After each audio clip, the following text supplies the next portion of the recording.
What's happening in the world? KP gonna inform us. It is time for the weekly warm-up.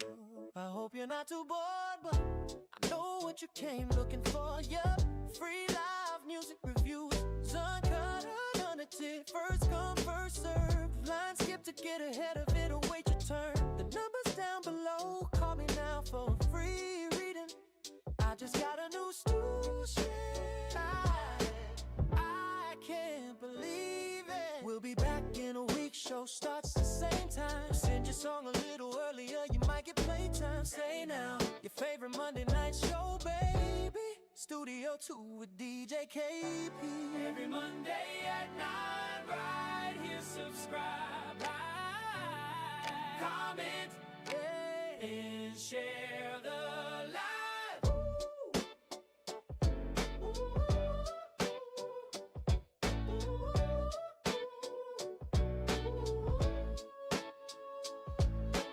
What's happening in the world? KP gonna inform us. It is time for the weekly warm-up. I hope you're not so bored, but I know what you came looking for. Yep. Free live music reviews, uncut, unedited, first come, first serve line, skip to get ahead of it. Wait your turn, the number's down below. Call me now for a free reading. Call me now. I just got a new Shocket. I can't believe it. We'll be back in a week. Show starts the same time. Send your song a little earlier, you might get playtime. Say now, your favorite Monday night show, baby. Studio 2 with DJ KP. What's up, everybody? We got Aaron Flo in the chat, and of course, we got Queasy in the chat. It's going to be a good one. Episode 174 going live in about 3 minutes. Get ready. Share the live. We live from the shed. It's Studio 2 with DJ KP and the whole damn crew. We gonna get your week started off just right. Streaming to your raw every Monday night. We get warmed up and cover the news. Gonna take a few calls and the music reviews. Want your song at the top? We know what you're thinking. If you wanna skip the line, gonna cost you a Lincoln. Studio 2. Studio 2. Studio 2.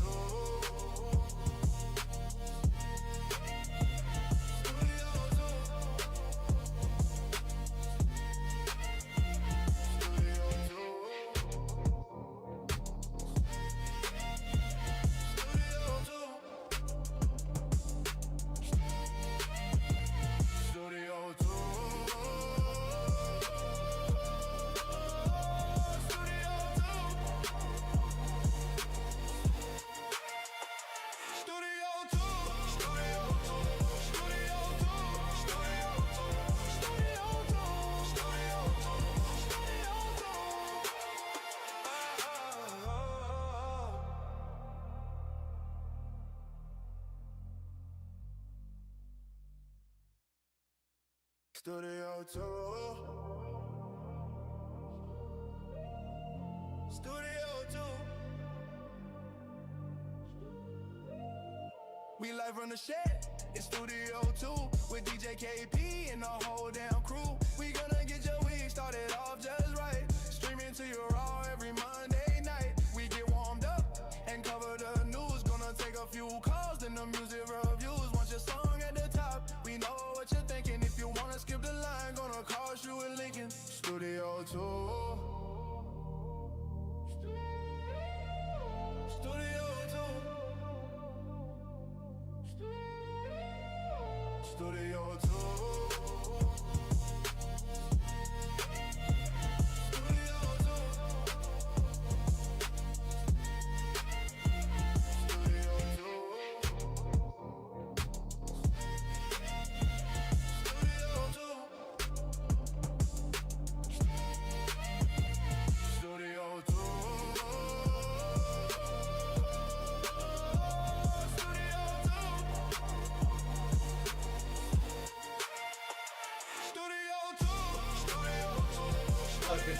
Oh, shit. Perfect timing. We got everybody in the shed at the last second. Charlie's mauling our special guest tonight.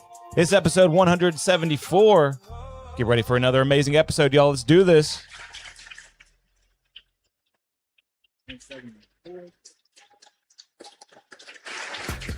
What's up, everybody? It is Monday night. It is 9 p.m. That means you're locked in Studio 2 with me for the next 2 or 3 hours. You know we got to drop a humongous bomb. It's going to be an action-packed episode, y'all. I got 2 amazing special guests live in the shed with me. We got an iconic return, and we also got a first-timer in the shed. Let's bring them on screen real quick. We got Seaszy, and we also got Zack Shocket. Make some noise, y'all. Yo, what's up, what's up, what's up? That's good. What's going on, boys? Tap into the live, buddy. With y'all. Hell Tap into yeah. that chat. Share it. Hey, how'd those intro songs sound today, man? Man, I fuck with it, KP. If you didn't know, guys, this is the mastermind behind 2 of the 3, what do we call those, title tracks that you hear during the 5-minute live. This is Seaszy, also known Seaszy. He used a little bit of AI to make them, but I love those fucking songs, man. Thank you so much for actually taking some time out and making like the perfect, what do you call that, theme song for Studio 2 with DJ KP. Man, no doubt, no doubt. I appreciate what you do around here for the sure, man. Well, yeah, I appreciate what you do too as well. And also we got a first timer in here. We got Zack Shocket at the table. How you doing, Zack? I'm good. I'm happy to be here. Just about to roll up. Hey, JCZ is well ahead of you on that one. He's already token a little bit. Yeah, he Oh, is. cool. He's got some A Captain bottle. Morgan. Yeah, I don't know if you ever had this before. Not that. It's my favorite flavor. Oh shit, what is that? Sweet chili lime. Sweet chili lime. Let me show that to the camera real quick. That's pretty badass. Sweet chili lime. Got the captain with us.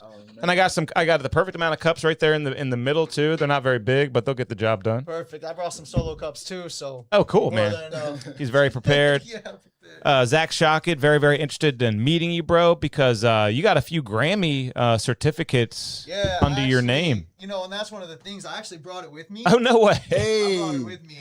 Nice. You know what I'm saying? It's always cool to. So I got one for best rap song and one for best melodic rap song. And you know, there's a team behind every Grammy nominated song for people in the chat that might not know this. So my role was on it. I was like an assistant engineer, food runner too. I worked as a food runner for a lot on the song Laugh Now, Cry Later. Laugh Now, Cry. Everyone knows that song, man. That's a big one. Yeah, I'm going to show this to the camera real quick. You don't see it every single day, one of these. And you know, there's a whole backstory behind it, but I can get into that. But I'm trying to roll up real quick. Yeah. We got plenty of time. We're going to get warmed up. Everyone literally just entered the shed, so of course we got to get warmed up. I'll put this right here, Zach. I just showed that to this camera. Everyone got to see it. That's pretty amazing. We got Queasy Porter in the chat. We got Mad Ching back again. I'm going to drop a bomb for Mad Ching.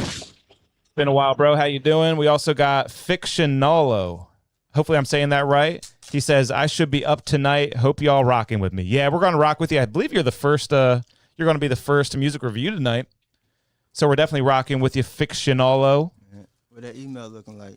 Email is stacked, guys. Email is absolutely stacked. You know the vibes. You know the deal. I mean, if you want to get your song reviewed tonight, you got to send in ASAP if you even want a shot, because there's so many songs in the email. Artists from all over the country, from all over the world. Who knows? We're going to get into it in a little bit. And if you never tuned into the show before, you know we got to get warmed up first. Some people are still entering the live. We're going to give them some time to find the live. Some people are forgetting, oh my God, it's Monday night. It's 9 p.m. I got to tune in to Studio 2 with DJ KP. And we got some amazing people already in the chat. Aaron Flo, Queasy Porter. Remember, share the story, share the live. Yeah, get those links out there. Send those links out to the friends. Send the links out to the family. Put them in the group chat. Do everything you got to do. This is the future of entertainment. We are live, uncut, unedited, uncensored from Salisbury, Maryland. We're in the super shed with my dog Charlie, also my dogs Zack Shocket and Seaszy. And like we always do, we're going to get into this weekly warm-up. I got a very short sports section. I got a short music section and a short random section. Just some light topics, some news, some reaction videos. Get everybody warmed up, get the entire chat kind of mixing and mingling and commenting on different things. And if you don't know already, you got to send into this email, guys. But like I said, you got to send in ASAP because email is absolutely stacked. And we go first come, first serve. But there will be a way to skip the line that I'll let you know about a little bit later. But don't go anywhere, guys. You got to stay tuned for the weekly warm-up. Help us discuss some of these topics. And of course, before we get into that, I got to shout out our executive producers of tonight's episode. Still only got 2. Still plenty of room for more executive producers. We got Haiti Boy. He's rocking with us still. What is that? Haiti Boy 656 and also Cool Official. If you want to learn how you can become a executive producer of this show, go over to this amazing YouTube channel that you're on right now. And, of course, we got all the sections, the videos, the shorts. Don't sleep on the shorts. They're fire. They're hilarious. There's thousands of shorts. If you don't got time to watch a whole episode, go like and comment on those. But go over to this membership tab, the membership tab, and you'll find more information on how you can become an executive producer. Get your special shout-out at the beginning of each episode. And without further ado, it's time to get warmed up. It's going to be an amazing episode. Episode 174. Can you believe that, Jay? Out of bounds for them. Can you believe that? It's 174, Out of man. bounds for 174. Isn't that crazy? He's smoking up. He's toking up. Yeah, we got some. We got plenty of ashtrays for you boys too. It's gonna be a good episode. We're gonna vibe out together. And we got Kenori Notes also in the chat saying, "You're what's up, Jersey in the house."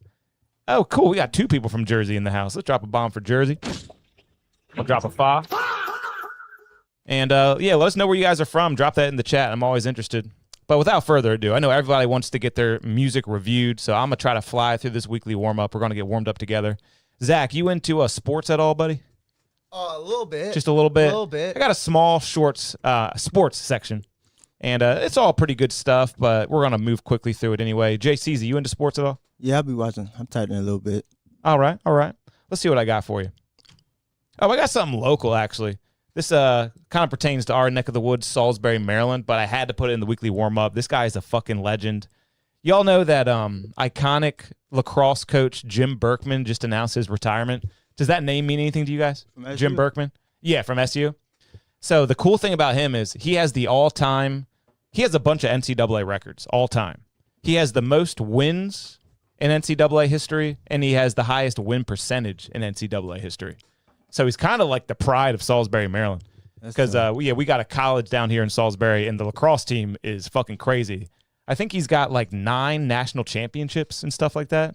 So, I mean, I think so. Something like that. He's a real goat. Look him up, Jim Berkman. He just retired. You play lacrosse? Nah, but fun fact about him, though, he actually did coach me when I was like 9 or 10 years old. But it was basketball. He was doing like a pee-wee basketball thing. So I actually got coached by the GOAT when I was 9 or 10 when I was younger. I played lacrosse my senior year in high school. Oh, you did? Yeah. Nice. Yeah, it's a cool sport. I wish I played it all 4 years, bro.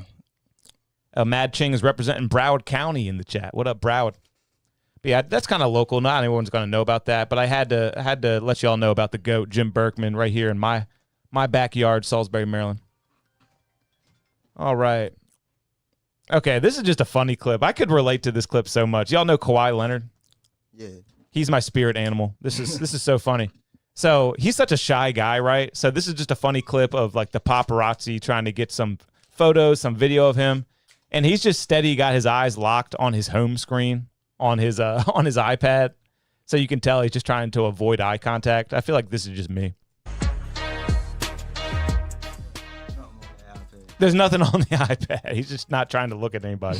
You ever do that kind of thing? Yeah. Take a phone call and there's no one even on the other line just to get out of something? Gotta get out of there. So socially awkward, man. That's definitely me in public. Kawhi, the claw. Okay, this was a big sports story. This is a big one. Y'all know Dustin Poirier, UFC fighter? Really, really good UFC fighter. He actually got denied entry onto his flight at some Atlanta airport because he was too drunk, and then he tried to fight cops. And he's like a UFC champion. I didn't see this. How'd that turn out? Check it out. I got it right here. Let's go. Let's go. Relax. You lying, mother. Yeah, pull me off the plane. All my boys went to the crib. Now what? And this is why he got All right. You Dustin Poirier? Man, you, bro. All right, just relax. Yeah, not trying to fight you. That cop. Are you Dustin Poirier? I'll fight you right now. No, I don't want to fight, bro. I'll go with you right now. Bro, I don't want to fight. Bro, I don't want to fight. Let's go. I don't want to fight. Let's go. Radio, have you step tell him. up. Dude, come on. He just dropped your name. He knows who you are. He ain't going to fight you, dude. No, bro. UFC champion. He was like phenomenal in the You'll UFC. get shot. How many shots deep you think he is? Like 10, 15? Oh man, who knows? He's probably no lightweight. He's probably 10 or 15 shots deep.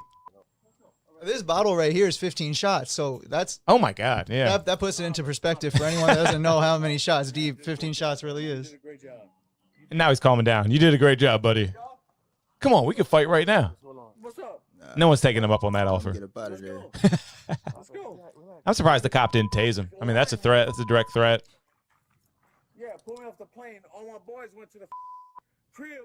Now what the Shout out to him, man. Yeah. Good restraint. He does say that he is struggling with his transition from fighter to retired. He's trying to get the help he needs, but he's struggling right I now. don't want to fight, bro. I don't want to fight. I don't want to fight. God damn, Zach, this is how you roll him up? Look at this thing. What the fuck? Bad, bro. It's gonna be bad, man. No, bro. I feel like my joints contributed to my Grammy nomination. Was that your role in the You studio? wrote up in the sessions too. You already know. Man. He was the joint roller for this session. That's important, man. And Kanye credit everybody. Oh yeah, and someone said you can tell that Dustin Poirier, this is his rock bottom, but Conor genuinely didn't give a fuck when he had his mugshot. You can see the difference. You can see Dustin was crying a little bit. Conor's like, "Who the fuck cares? I'll do it again." Started sobering up a little bit. Right. And look at his ears, man. To be a UFC fighter, that really wrecks your ears.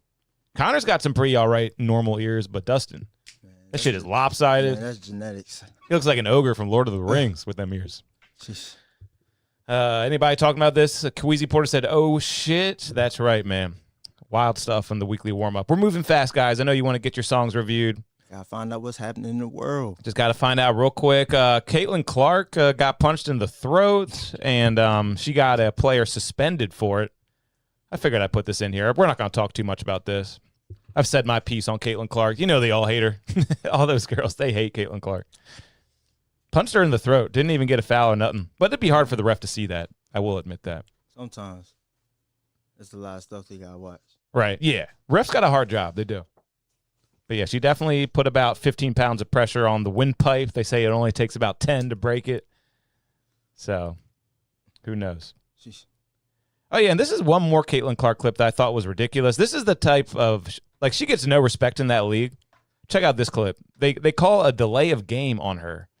And I think it's ridiculous because she literally chases down a loose ball. It's the opposite of delaying the game. With Kicker, the clock still running? the kicker is now the refs have to congregate and talk about it, literally delaying the game. So how ironic is that? Man. She chases down a loose ball, gets a delay of the game, and then they have to talk about it for like 5 minutes, literally delaying the game. But I think the clock was running when she was doing that. Yeah. Well, I mean, she chased it down. She couldn't have got it any quicker than that, but she used her feet. You think that was it? She was playing around. Don't be kicking the ball. She was playing around. This ain't soccer. This ain't soccer, Caitlin. What the fuck are you doing?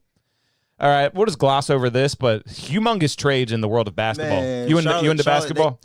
Charlotte, they try and go back to what they know best. Mad Ching said the initial kick is the delay of game, though. That's the rule. Hey, I guess rules is rules, but she was trying to keep the game going.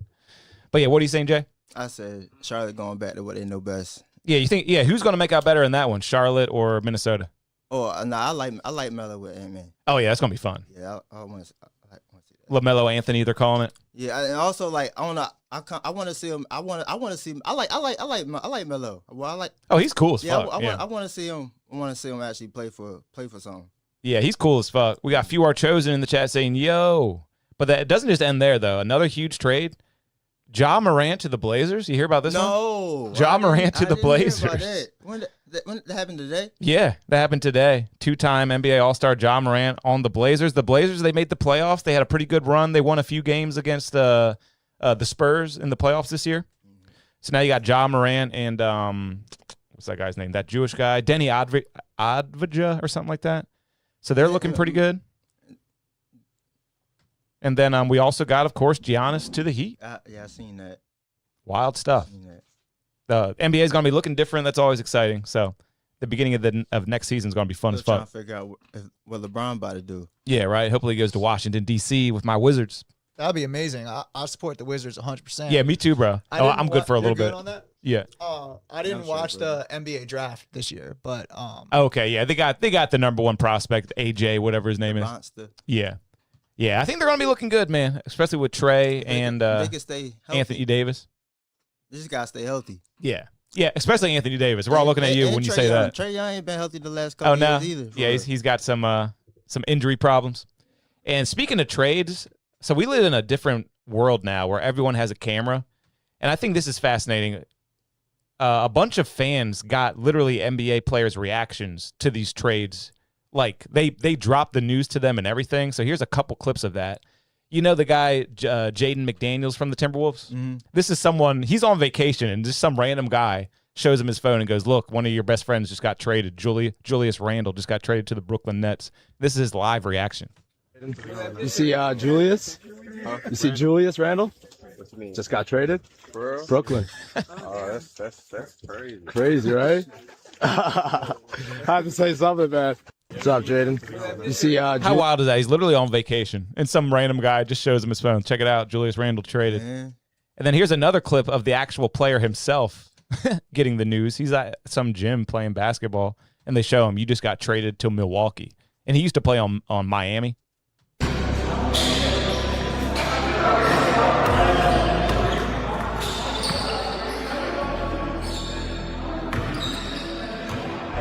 And he just goes, damn, bro. It's crazy how they be finding out sometimes. Right? Now that guy is trying to just play some pickup basketball, and now he has to think, I got to pack up all my shit and move to Milwaukee. From Miami. Isn't that wild to think about? It's kind of like wild to think about. I have to put it in the perspective of like if somebody was like signed to a label and like it's like your homie and they're signed to UMG and then you just get a text like, yo, they're moving to Sony. And in that context, I can appreciate it. But I don't really play sports or follow sports lately. So like, but just basically, you got a new job, and now you got to pack up everything or start new, just in another city. And from Miami, a nice hot place, to Milwaukee, I'm pretty sure it's freezing cold in Milwaukee. So that's just all. Your whole life is just different now. And then just from the player perspective, Milwaukee's they rebuilding. Yeah. And and they Miami about to be fired. So now you gotta feel like, all right, they don't think I'm good enough for a championship. Yeah. And they gonna send me to a rebuilding team. So like might make them doubt themselves a little bit. Yeah. And Miami's about to be fired. Who knows about Milwaukee? They lost their superstar. Miami got Miami got the superstar from Milwaukee. but it goes back to like that big fish, small pond of if it's like a team rebuilding and it's like a player goes in there, they might be a big fish in a small pond as opposed to being in Miami where they might be a small fish in a big pond. Yeah. Oh, yeah. That's definitely a factor. And Mad Ching says Miami lost their spacing. And he also said that Ja trade is kind of wild. I never could have seen that coming. Yeah, me neither. Yeah. And he also says, how about them Knicks? Hell yeah. Shout out to them. Oh, we also got Gainesville, Georgia in the chat tapping in. Guys, we're just getting through a little thing we call the weekly warm-up. We got free music reviews coming up. We won't talk long about this either because we got to move a little faster. But Antonio Brown went off about Zay Flowers, and I'm a big Ravens fan, so I thought that was hilarious. He says Zay Flowers is the reason why Lamar Jackson can't win. He's not me, and I'm being honest. Don't trigger me. I really have an aggressive problem. But obviously he was drunk out of his mind. Last name Flowers. Nice like this from That boy the reason Lamar Jackson can't win. You say he looks like that? Nah, it's just how he sound right now. But yeah, that's it for the sports section, guys. We're going to pick up the pace. We got free music reviews coming. So the music section, the Chris Brown and Usher tour is going strong right now. Doesn't that feel like just like one of the best shows you could ever go to? Chris Brown and Usher. Well, check out Chris Brown. You know he had to be doing a little too much with his live show. He's always flying around and shit. And I'm here for it. I love it. Would you add this to your stage show, JCZ, if you started making it big and touring the world like this? Doubt it. I mean, he's way up there. You think he's scared? Do I think he's scared? Yeah. Probably not. He's flying, too. I mean, he's going fast. That's what I mean by that. You think you could do that? Like, if you, like, you're an artist, you're backstage drinking and stuff. Or you think he's like backstage sober? Like, bro, I can't drink before this concert. I'm about to be there. I don't see him being sober, but maybe. Would you get on the little the slingshot in Ocean City? Oh no, I don't trust them in Ocean City. I trust Chris Brown's team more than I trust the slingshot in OC. Man. Pop this window, getting smoky in here. But yeah, Chris Brown, Usher. They got a big tour happening right now. You know, Chris Brown's always doing the most up there with his stage show. I seen Sting Sting? Yeah. You saw Sting? Dude, what a legend. I like Man. Sting. The guy from The Police? No, the wrestler. Oh, the wrestler, That too. failed. I thought you were talking about Sting, the musician. But I remember, yeah, he used to propel down from the rafters. Sting was my guy. The WCW Sting, though. I was a WCW kid.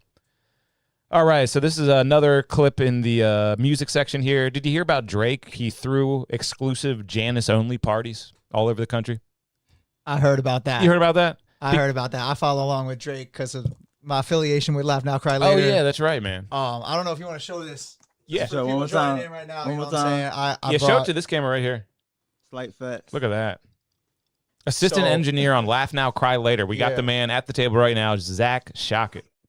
So I do support Drake. I'm Team Drake, and I me too. follow along with that. But I will say that, and we can talk about this later in the podcast if we want to. But I will say my particular take on his 3 albums. I thought that Made of Honor was the best out of the 3. Me too. I don't really like Iceman, to be honest. I like Iceman, but I like Maid of Honor slightly better. Yeah. Like I like the song Janice. I get it. Like it's hype, Mm-hmm. but I think that Iceman was a little overhyped. Yeah, In it was, general. it was a little bit. I mean, sometimes Drake can sound slightly lazy, but all the songs, I pretty much love all the Yeah. songs on Iceman too, though. Yeah, I like Iceman. I like Iceman. Yeah. The one I didn't hear was the Habibi, or what's it called? Yeah. The Habibi one. Yeah, That's the one I haven't listened you haven't to. listened to that one. No. They're saying congrats, Zach, in the chat for you, bro. Thank They're loving you. It. They're loving it. Thank you. Oh, yeah, we're doing music reviews coming up. We're just getting warmed up. Someone just asked that too.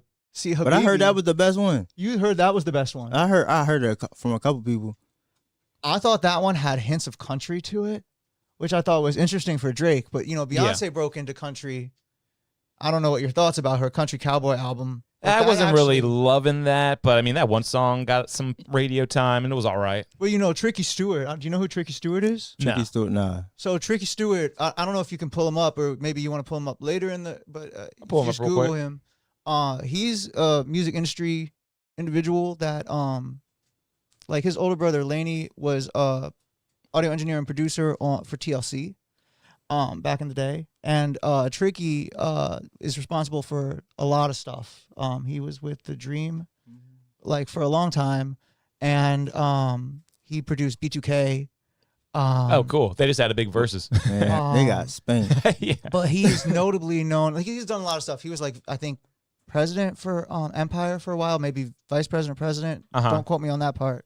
But he was a songwriter on Beyonce Single Ladies, as well as Rihanna Umbrella and Justin Bieber Baby are 3 very notable songs. Oh, man, yeah, Baby's everyday huge. person would know One of the those biggest songs tracks and ever. wouldn't know Tricky. But Tricky was the studio owner where Laugh Now Cry Later. Where Lil Oh, Durk's cool. So you were feature working with verse him? Was I worked with Tricky. Yeah. Very cool, dude. But Tricky produced Cowboy Carter, which is why I bring him up because Mhm. like that was it's really interesting how Yeah. that album. I didn't really like that album Yeah, particularly. it wasn't that great, I didn't think, but, you know, it's all good, Beyonce. You tried something. Exactly. I mean, she Mhm. got props from the Recording Academy. I'm not into country too much, so Yeah. for me, I didn't really. But that's why for me, Habibi, I was like, it had hints of country to it. I really like Made of Honor though. Made of Honor, I felt like had more of like a Caribbean vibe to it. Yeah, So I like really Made like of Honor, from the too. drum and percussion standpoint of the grooves of Yeah. like, you know, having more like Afro-Cuban grooves on Made Yeah, of Honor. Habibi was kind of boring to me. I didn't really like Habibi, but you know, a lot of people like that style of Drake, but that's not for me. But I do like his dancey stuff. I like liked the, it. the I Maid liked of Honor. his thought process behind the whole thing. And chat, I don't know if what you guys think about Drake in any sort of way, but I liked his thought process. He wanted to get out of his label deal. He dropped 3 albums. They were 3 separate Yeah, works. Yeah, that was and, smart. That was smart. So everyone kind of got And a they taste of all something they kind of liked. had like they a separate audience for real too. Yeah, So, I mean, That's awesome you work with Tricky one thing I Stewart. like about Drake though, because like, there's not a lot of people that could, make all them different styles of music for real. hmm Oh yeah, yeah. He's singing. He even does like some what would you call it? Almost like reggaeton kind of vibe. He's always Yeah, like reggaeton, like Afro-Cuban was what I was calling yeah, it. yeah. That's almost, yeah. I like- didn't know how to categorize it, but he's always doing like summery kind of songs like that too. Yeah, he gets it's really interesting too when you think about like these 3 albums that he dropped. Like, did he actually was involved with the composing? Did he buy these songs from other songwriters to Mhm. compile this project? You know, like when he recorded it, like to what extent did they audio engineer it? Like how many of those songs were songs that were like going to be throwaways? and that he just brought out, and those songs are from a while ago. That's probably how it was. I don't know. Like Iceman, I feel like was definitely a response to Kendrick. For sure. Oh yeah, but speaking of Drake though, yeah, these Janice parties, because you like Janice, Shut the Fuck Up. You like that song? I like the beat on that song. I mean, I would be interested to hear from him, like, what is the actual, like, It already meaning went behind that platinum song? too. It has 100 million streams, and here's a little bit of footage from the first Janice party. It went off in New York. Just a bunch of women named She's the Janice. first one. Should we tell her what she want? Are we telling her or no? Do you all know anyone named Janice? I don't. I don't. I don't know a single I got an Janice. aunt named Janice. Oh, you do? Shout out to her. She can go to one of these parties. All she has to do is show her government ID that her name is Janice, and she can get into the Drake party. This one chick, they just gave her $2,500. She just won that randomly. Just for going to the party? Just for going to the party. She's it's just a bunch of women named Janice having a good time with each other. He's calling it the apology parties. Why do you think he Maybe once wrote upon this a time. song? Like, Who knows? What is like? Yeah, who is Janice? Janice? I don't know anything about like the lore behind these rap songs and shit, but is there a Janice that Drake, was he talking about somebody who's real? I don't know. I don't know. Or was it like, sometimes when in music you could hear a song lyric and like the artist could be saying something and everyone's perceiving it as him saying Janice. Oh, okay, like, yeah. Was that it? Like, was he like? Hey, well, I actually found the girl who won the money, and I reached out to her. I'm looking for the interview. Hopefully she finds my message and she lets me interview her live on the podcast, because I want to know what happened at the Janice party. Oliver Tree would have turned 33 today. This is my third week in a row talking about Oliver Tree, but what do you think of him? I was a fan.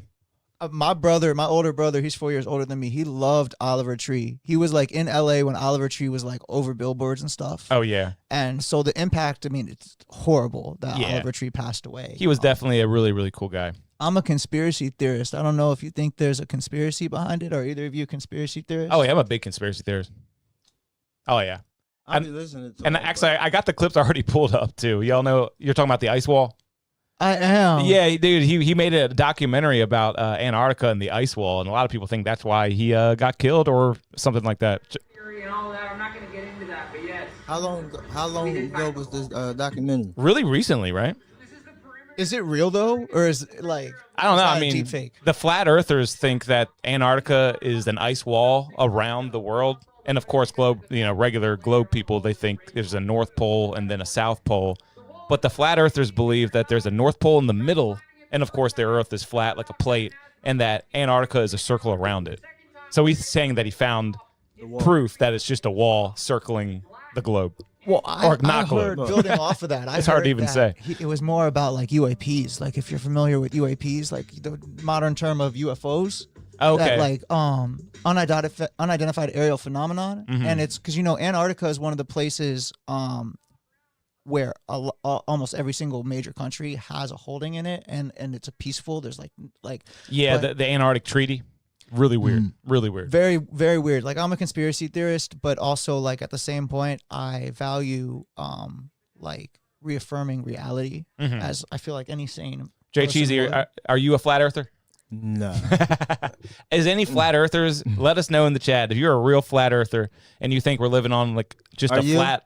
No, but Oh. I do find their theories very, very. I mean, yeah, I'll be listening to this stuff, but it's nonsense. their shit comes up on my algorithm, and I'm always listening to it. And Honestly, my algorithm be crazy, man. I don't know how some of that stuff be coming up. I'm not a flat earther, but I definitely believe in UAPs. And Yeah. so like, like in Congress, like there's been congressional hearings on the topic of the Intelligence Committee oversight, which is a joint committee between the House of Representatives and Congress, right? Of people that have credentials where they can actually see like the black budget of what's going on, like in classified operations. there's been a lot of whatnot. shit coming out lately. And lot of they files. have, and over the last 5 years or so, like they have had tough access before even the administration like released the UFO files, like gaining access to like modern scientific research and development from government contractors about what's now called UAPs. And so like what I heard that Oliver Tree was talking about was that he found a base where like UAPs, which are basically like UFOs, but instead of just like flying through space, like they can also go into water, so they can submerge into different like. Yeah, he said he found a few caves that things might be happening in where people can go underneath or in the earth, or it has like an alien base. Yeah, I definitely have heard little things of what you're talking about with this too. But I really You think that's why they got him? You think that's why they got him? why they got him. I think that Or do you think he was got at all? Or do you think it was just a tragedy? I think he was got by someone that's affiliated with Brazil. Oh shit! Like, because he was touring. He was touring all around the world. So like, what if he and we got do into have a flat earther in the chat. We got a flat earther in the chat. Shout out to you, bro. Shout out to him. Ice Wall. That is crazy though. But yeah, R.I.P. Oliver Tree. Who knows? Who knows? Maybe we all got to take a trip to Antarctica and see it for ourselves. That's the only way we're gonna know, guys. But he said he spent 340, like the whole year, 365 days there. Like, Wow. Did you like? That's what I was hearing. Like, Really? I didn't hear that. That's crazy. That's tough. And I know his reasoning for going is he was going to do the first ever world tour where an artist actually goes to all 7 continents. So then when he was at Antarctica, he had like 20 people that he was performing for, did a little show, but the rest was just like straight research apparently. Yeah, you saw that interview where he was all green and he was talking about his own death. Did you see that? Yeah, he was like dressed up as Shrek or something like that. Yeah. Yeah, there's a lot of crazy stuff about it. There really is. AI? That was real. I think maybe it was AI. I thought it was real, but I mean AI is like convincing. All right, let's get into the random section real quick, guys, and then we got free music reviews for the rest of the show. I know everyone's patiently waiting for that. I got some real stupid stuff here, but let's just go through it real quick. There was a truck carrying 408 beehives, and it flipped over. An 18-wheeler, just carrying nothing but bees, flipped over on the highway. I thought this was fascinating. Look at all those bees. You ever been stung before? Oh, yeah. Not too many times, but it always sucks. Man, first time I got stung, I stepped the ball rolling to some bushes.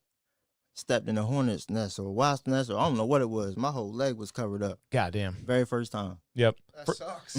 Yeah, I think one time I was cutting the grass, and I guess I was over top of a wasp's nest, and I just started getting fucking tore up. They lit me up, man. But yeah, let's go quickly through the random section. This guy got in a fight on the street, and then his guardian angel was driving a car and then saved this guy's life. This guy was about to fight him. But check out, this car just comes out of nowhere. Maybe that guy knew him. Maybe that was his buddy. You got to stop the fight after that, though. Oh. And then, yeah, a whole crowd of people watching, too. Hilarious. He got up, though. Yeah. He got hit pretty good. Man, it's that adrenaline. Yeah, that's adrenaline. And he was going after this guy. Oh, actually, he ducked the punch, could not avoid the car, though. Probably should have took the punch and then avoided the car. The wrong fight. Yeah. This big guy starts swinging on him, too. Ducks it. Bam. Let's get... this is the last thing, guys. Last thing in the whole weekly warm-up. Hear about this pastor. He's been in the news a lot. Louisiana pastor beats up a man who allegedly threatened to grape, I'll say, and kill his wife and grandchildren. This guy, this pastor, and check it out. They got it right here on footage here. But this guy and his whole family are saying that the pastor's lying and that the pastor beat him up for no reason. I don't know. I feel like if it was true, it's justified. Right. I mean, he said things specifically like, next time you go out of town, I'm going to break into your house. I'm going to kill your family, basically. The pastor doesn't play like that at all. I mean, the pastor could have definitely gotten law enforcement. I mean, like, he's beating the shit out of the guy. Yeah. The guy's not, like, just not even fighting back. But yeah, this guy and his family says the pastor is lying. Who do y'all believe? He is a pastor, right? He's pulling his hair and shit. He's brutal. Pastor plays dirty. Yeah. The crow's face. I feel like he could have gotten up. Like, a wrestling move. Damn. Is he pulling his... I mean, he's pulling his wig off. He's pulling his whole hair off. yeah, he is. Kick. I knew it. Yep, he knew that shit. You done got him mad. He's like a man of God. You got him angry. But this is him after he got released from jail. He says he got a fire sermon ready. So if you're part of his congregation, you know you got to head to church this Sunday. Like, he went to jail, like... Yeah, they took him in. How long was he in there? I'm not even sure. Tonight, I'm heading to the pulpit right now. I've got a red-hot sermon ready. Anything you would like to say to your... He got a red-hot sermon ready, and we got a red-hot show playing for y'all. That is it for the weekly warm-up, y'all. You did it. That's crazy. The guy pressed charges on him. He went to jail for that. Yeah. Justified though. I'm on Team Pastor. I think he was telling the truth, and that guy deserved it. What do y'all think? I don't know. Fighting demons. I think so. He went a little hard on him though. He did. I mean, he went a little medieval on that guy's ass. He really did. Especially for a pastor. You know, you would think the pastor would like have a little restraint. Have a little bit of restraint, man. Seriously. All right, guys. Well, it's time for free music reviews until the rest of the episode. Got baptized. The email is stacked, like I always say, guys. So, make sure you send in ASAP if you even want a shot at getting a review tonight. But if you want to skip the line, there is a way to do that. It's just going to cost you a $5 donation on Cash App. That's the guy you're looking for on Cash App. Must include your email. All right. Must include your email, so make sure you add that. That way I know the exact song that you paid for. It's very important, guys. All right, so let's see the first person who's getting reviewed today. Oh, damn, I thought I had this guy lined up, but it looks like he did not send in an actual file. Looks like the file got corrupted, brother. Gotta check them emails. Yeah, you do. Let me double check this, though. Maybe I can play it from the actual browser. I tried to download it. Oh, it looks like I might be able to play it from here. All right, guys. Well, we got an artist for the first review. It's Fictionalo. He was actually in the chat earlier. Hopefully you're still in here, Fictionalo. He's from New Jersey. And building his sound around real life, motivation, pain, and growth. His music mixes catchy hooks with honest lyrics, giving listeners something they can turn up to while still feeling the message behind it. He's got a new song called You Ain't Broke, and it brings a fun, confident energy with a hook made for people who work hard, enjoy life, and don't mind spending money when the time's right. All right, interesting. So, guys, basically how we do it. You Ain't Broke? Yeah, it's called You Ain't Broke. It's by Fictionalo, and we're going to rate it on a scale from 0 to 10. So 0 is the worst song you've ever heard in your life. 10 is the best song you've ever heard in your life. This is the first one of the night.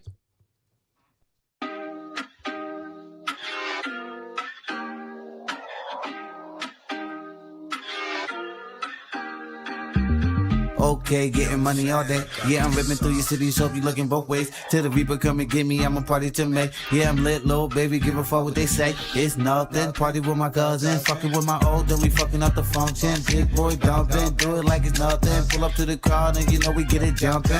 You can blame my lifestyle the way that I get. You can blame my mind for the way that I shit. You can blame my heart for really missing his shit. I've been feeling a little guilty and it's making me sick. You a flower child, beautiful soul, stay in your city, causing problems now. It's going down, stay fucking with me, you're a different level. All them other bitches doesn't measure. Racing through my heart, you need to push the pedal. I'm talking crash out, tap out, black out. Yeah, I got some new money and I'm finna max out. Yeah, I got some new hitters finna bring the backs out. You could be the baddie with me while I blow your back out. If you ain't broke, spend the money, get a nails done. If you ain't broke, spend the money, get a ass done. I saw chicken getting money, need a fast. You can tell they did this in 2 studios or something like that. Like this guy sounds totally different. This next guy. She special show off, let the bag run. Oh. Spend that money if you fucking with a bad one. Young rich niggas got us doing the most. Summertime night vibes, spend the money the most. Say we ain't going home no more. Say we ain't going home no more. Tell your boyfriend stop sipping, stop calling your phone. Round 3. All right, that's 90 seconds for him. Yeah, what are you thinking, JCZ? How did you kick it off? What do you think about this track? I don't know. It's I like the beat. It's it's not really my style for real, but I mean, style for somebody. Scale 1 to 10, I'll probably give it like a. Are we rating it yet or just? Yeah, you can go for the numerical rating. Like a 5.5. Yeah, okay. 5 or 5.5. Which one are you going with? 5.5. You going 5.5? Okay. Yeah, I'm not really feeling this, to be totally honest. I almost thought the energy in the beginning of the song was pretty good, and I don't know if you got a feature here, but the second half of the song I'm not feeling as much as the first half. Yeah. Which one? This is what I said. Which one was Fictionalo? Like this one sounds better. The second guy definitely sounds worse than this first guy. Not that guy sounds like amazing. The quality's not quite there for me, but I like the energy of this first part at least better than the second. I think you might be right, but I'd probably go right down the middle with just a regular 5. Like, it's a good energy and everything, but the vocal quality isn't there for me. I don't hate it. I like that. I even like the style of it. It's a nice bouncy track. But the feature or the second half, whatever's going on there, that definitely dropped it down too. I'll just go right down the middle with a 5. What do you think, bro? I think this was a great song to start out the night with. You know, once you did mention that the second vocal was definitely had a whole different EQ to it. Everything, processing, everything was different. I was like, I do hear that. And so at first I was thinking a 5, and then I was thinking, like, you know, for the first song, this is my first podcast here, so I was thinking like a 7, but then you went 5.5, right? And you went 5, so I think I'm gonna give it a 5 because I'm gonna stick with that's the first song, so you know that's solid. Yeah, song. Good building spot for the rest of the show. Yeah, is Fixinato, right? Is the artist? Yeah, Fixinalo, I believe. Fixinalo. Yep. How'd you record that, bro? Right in the chat. Did you record that in Pro Tools in Ableton? Like, he's in the chat saying, appreciate y'all for sure. He says, haha, I'm the second, haha, but it's all good. Damn, bro. Man, shout out to you, bro. Yeah, and we're definitely not trying to be disrespectful, but we are being honest with you because we respect you so much. That's really how it goes on this show. You know, where else are you going to get just honest feedback? We're just being honest how we heard it. Yeah, I don't know. Something was up with your EQ, like you were saying, or something was up with the way you recorded your part. Definitely fixable. Definitely fixable. Like, yeah. If you have an audio engineer, if you're audio engineering yourself, like what you could do if you're audio engineering yourself, or what you could ask an audio engineer is to build some sort of reverb in to process both artists in the same reverb, and then kind of EQ that so that even though they were recorded different and they sound like different, that they're in the same space. And have that mixed in a way where, you know, I would also say, like, from a mixing standpoint, because I'm an audio engineer like that. That's how I'm here right now. I'm Zack Shocket. Chat, nice to be here. Thank you so much, DJ KP, for having me. Hey, y'all see the Grammy? We showed it earlier, but he's got a Grammy certificate. You don't see it every single day, and that's one of those things. That's why I brought it, because, you know, for a long time, I was just an audio engineer, and I didn't have that. And so that song 6 years ago. So I just got this. I'm from DC. DC? Yeah. Okay, cool. Yeah, I went to school up in Boston. I'll chat a little bit about myself. I went to Berklee College of Music and studied. I play drum set, and so I was thinking about when was the right time to bring this up. But in addition to Oliver Tree's birthday today, it was my drum set professor from college, 1 year anniversary of when he had passed away. Oh, okay.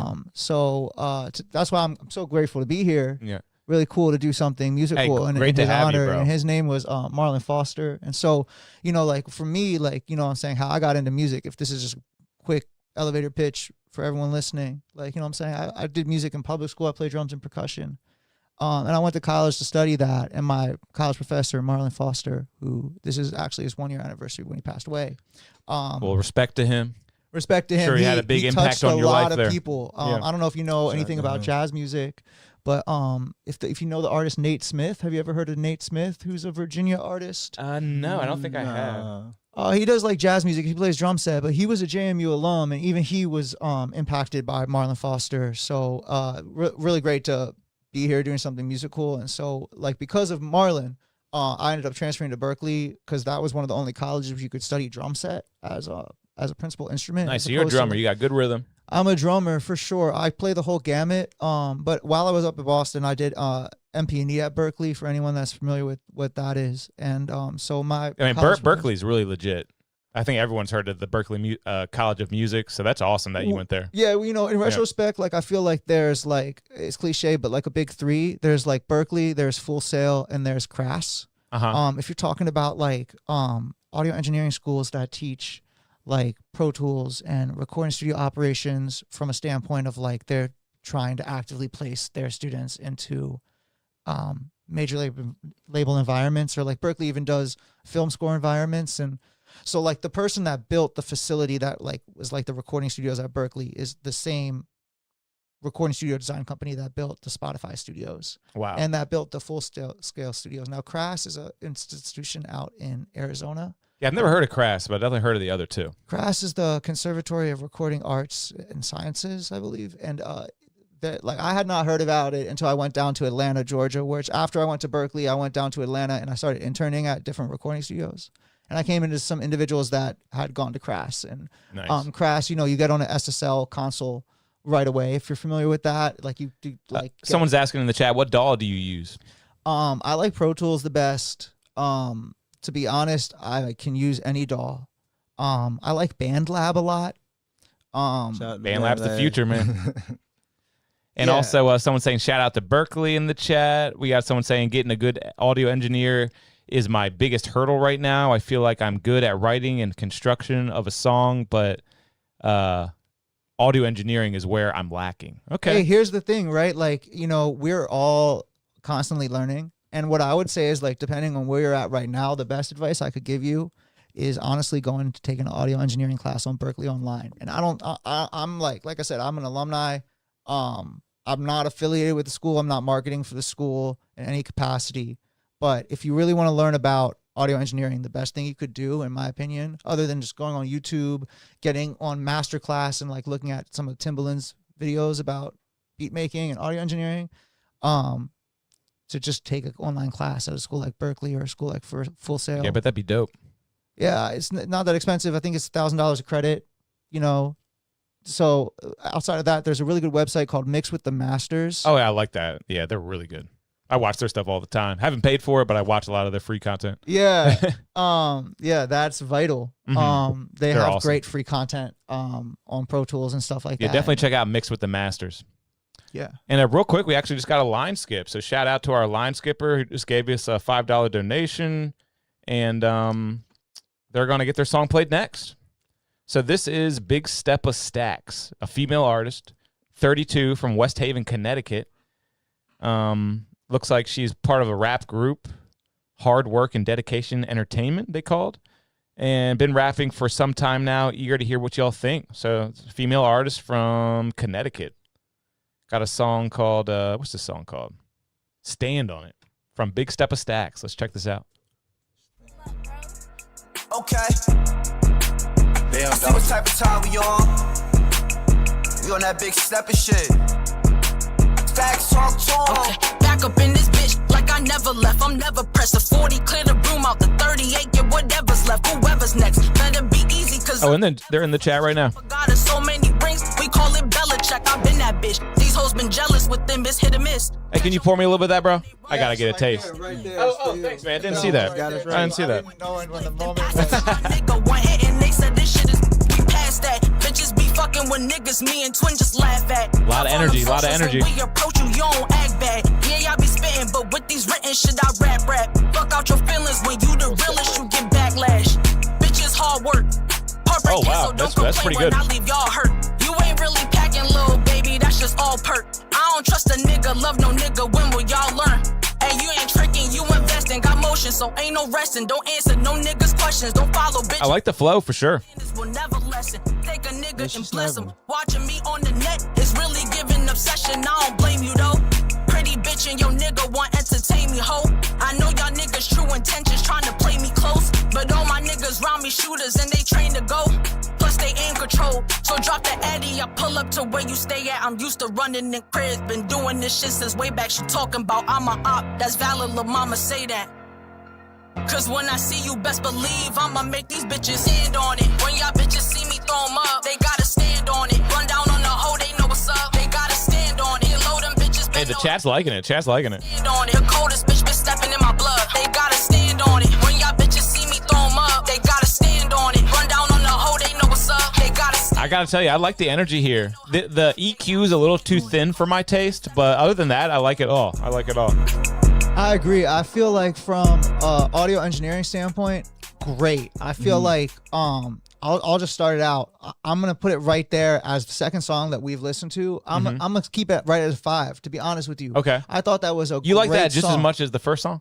I think that was a great song. Chat loved it. Yeah. I loved what she was saying lyrically wise, like. But from a music production standpoint, it was like piano, lead vocal, drums, 808. The entire song. And so I feel like if you want to enhance that to get up to like, I see the chat's going with 7, like I see that, but outside of the very last chorus, there was like a delay going on in the background. There was not a lot of background or ad libs going on. And layers, yeah, for sure. And there's some parts of it where like, you know, you had a really good bar and you could have had an ad lib that wasn't necessarily just even repeating the bar or something. It could have been like in the context of what that actual bar was. And that would have just enhanced it. And you have that kind of in the reverb panned left and right, like in a stereo image. And especially if you're mixing in a surround sound environment, enhances the listening environment, like the listening experience of a song. Widen it up a little bit, add a few more layers maybe. Well, I definitely liked it better than the first song. The first song was all right and everything, but this one actually got me nodding my head a little bit. I felt the production was a little bit cleaner. If anything, I'll say the vocal mix was just a little thin for my taste. I like it when they drop that high-pass filter. Drop that down to like 99. It doesn't always have to be like up like in the 300s, the 250s. Or that one might have been like a 500 hertz like high-pass filter because it just seemed a little thin. But if you're going to have any type of problem, that's one that you want to have because it's actually going to have your voice kind of mesh with the beat or stand out from the beat a little bit better.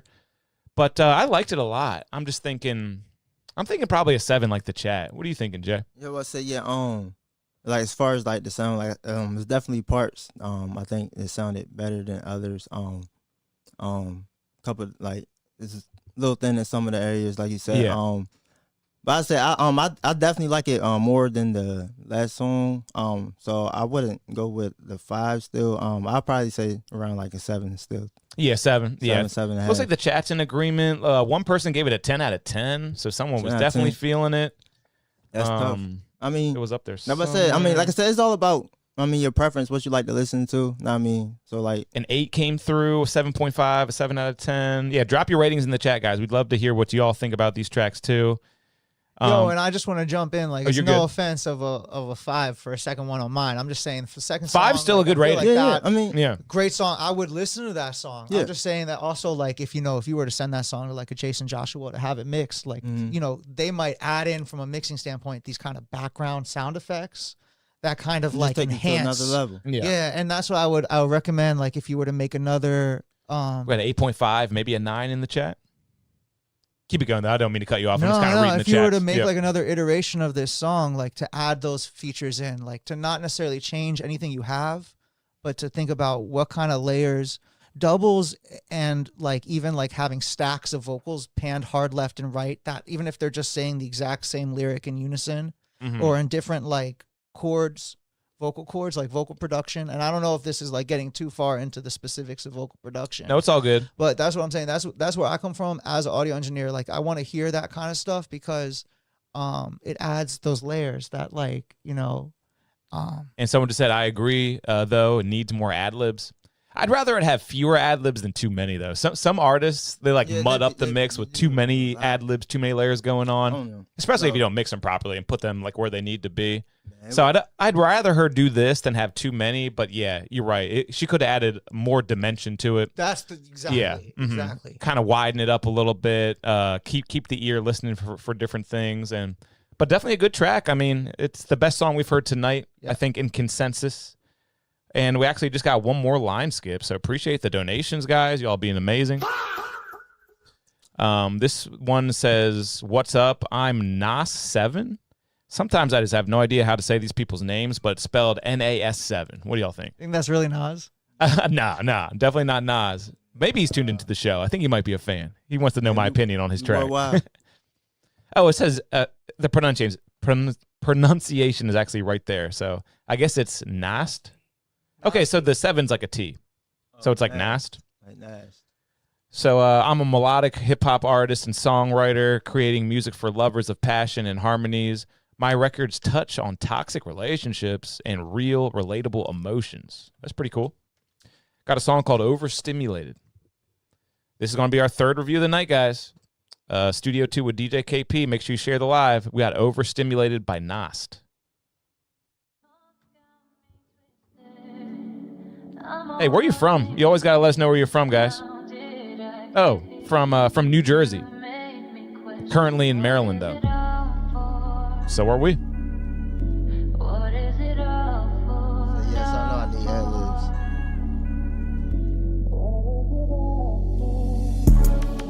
I done did this before, I got a feel. I ain't no Ricky, I been out here in the field. Not bad, not bad. Cause my heart made out of steel. Don't hypocrite me, cause your heart needs some healing too. You got me chopped and screwed. Feeling got me bruised. She act right now, just might you put a ring on it. You notice how I'm stepping when I stand on it. Is you rocking or you rolling? Gotta keep it cool like I ain't know that. Try to take it easy, baby. You be overstimulated. He got some layers working in the background. You liking Yeah, that? yeah. Definitely for melodic rap. Prefacing is that.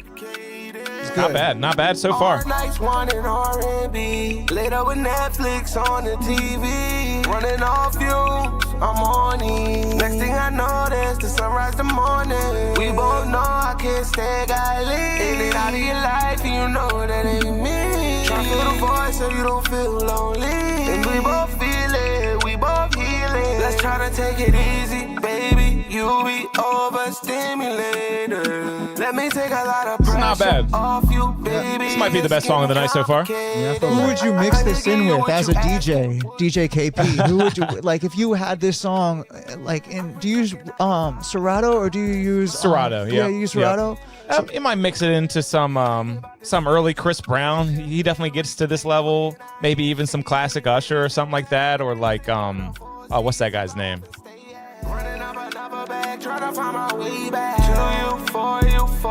There's another guy. I'll think of his name in a second. I'm just blanking on his name.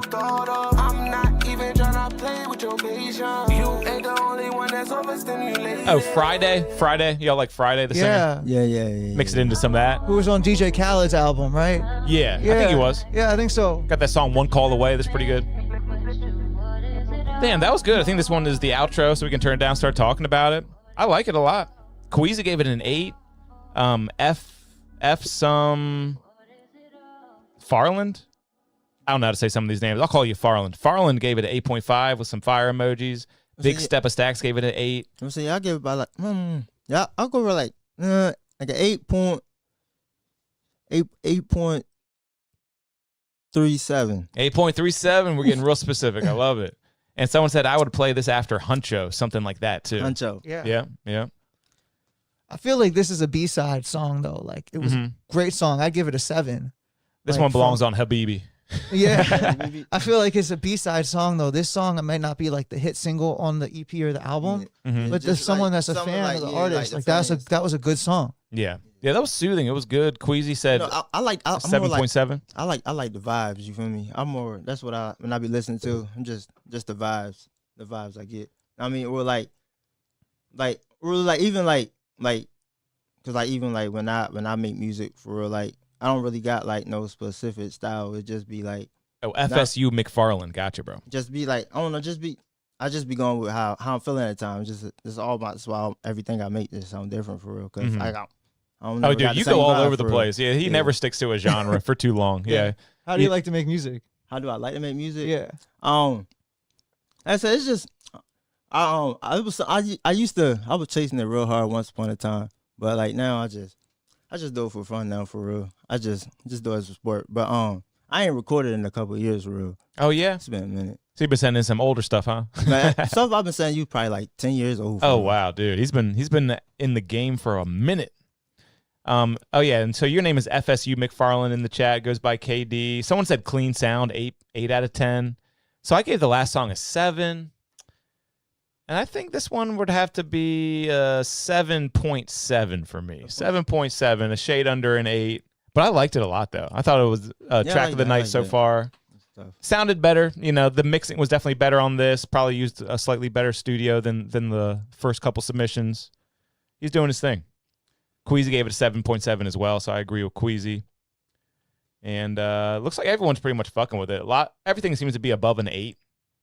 Oh, a lot of people are talking about Baby Flag's new album. Shout out to Baby Flags, tuned in live. Dude, the chat's going off right now. Keep chatting, y'all. It helps the show. Share the live, too. And we got another line skip. Y'all are Where you say he was from? New Jersey, but then lives in Maryland now. So He's right here in the same state as us right now. We're in Maryland. And it looks like Miss Wallace sent us in something. Miss Wallace sent in last week. Very interesting artist. So what other more famous kind of producers and people like that have you worked with over the years, bro? So that's a great question. And I guess that, like, you know, I was lucky. Like I said, for people just joining us in the chat, like, my name is Zack Shocket, and I'm a Berklee College of Music alumni. I did the MP&E program. And so, like, some of my college professors, for example, was, like, Susan Rogers was one of them. And Susan Rogers, if you're familiar, was the audio engineer behind the Prince song Purple Rain. Oh, wow. That's huge. So iconic. Yeah, and what's really interesting is that she actually is not a musician per se, but her story is really cool because it goes to show you that you don't necessarily have to play a musical instrument to be able to engineer what sounds like one of the best songs of all time. Yeah, right. You can just vibe it out sometimes. But she has a PhD in music, which is really interesting because she studies how music affects the brain. Which is really cool. And that goes into audio engineering because whether people are conscious of it or not, like so many songs that are like hit songs from the last like 5 to 7 decades use very similar audio gear. Mm-hmm. And so just even like having some, like, for example, like a lot of hit songs are recorded on like a U87. Yeah. Neumann U87 Yeah. into a 1073 preamp, into a CL1B compressor. Yeah, and the then CL1 into is huge, and everyone's using that. Yeah, and so like that, like now, you know, then it's really into your ears of like actually tuning it in. And, you know, It's almost like they've trained the public in liking that type of sound. So that's why it is important to get the gear that most people are using in the industry. Yeah. Yeah, but so to answer your question, you want to hit this again? Yeah, I'll tell you a little bit. So what's really interesting is like because of my college professors, like one of them was Prince Charles Alexander, who a lot of people know him. He's a very, very well-known music educator. He taught at YNU Steinhardt, Clive Davis, rest in peace to Clive Davis, for a long time. And then he taught at Berklee. He teaches at a lot of places. We do accept music videos too, if someone's asking in the chat. Real quick. You're good though. Prince Charles Alexander was Notorious B.I.G.'s audio engineer way back in the day. Was like Mary J. Blige, Jodeci, worked with Usher, helped discover Usher, like has done a lot for Berklee. He opened his network from me into Atlanta, as well as many students, not just me. And so I had the opportunity to intern at Metro Boomin Studio. Oh shit! Down in Atlanta, which was really cool because for me, I'm a big hip hop fan. Like, you know what I'm saying? Even like way back before hip hop was mainstream, I was just like really always into it, different aspects of it. And right now, I mean, I could talk about my own take on music in a different capacity. Like I said, I started in public school, for those just joining us, playing drums and percussion. So when I was in college, I started to learn about Pro Tools and recording studios. So I had the luxury of going down and interning at Metro Boomin Studio. It was really cool for me because the first session was a B.O.B. session, and B.O.B. is one of the best. Oh, B.O.B. I remember him. I had comparisons with him before. I like B.O.B.'s music. He got some good throwbacks.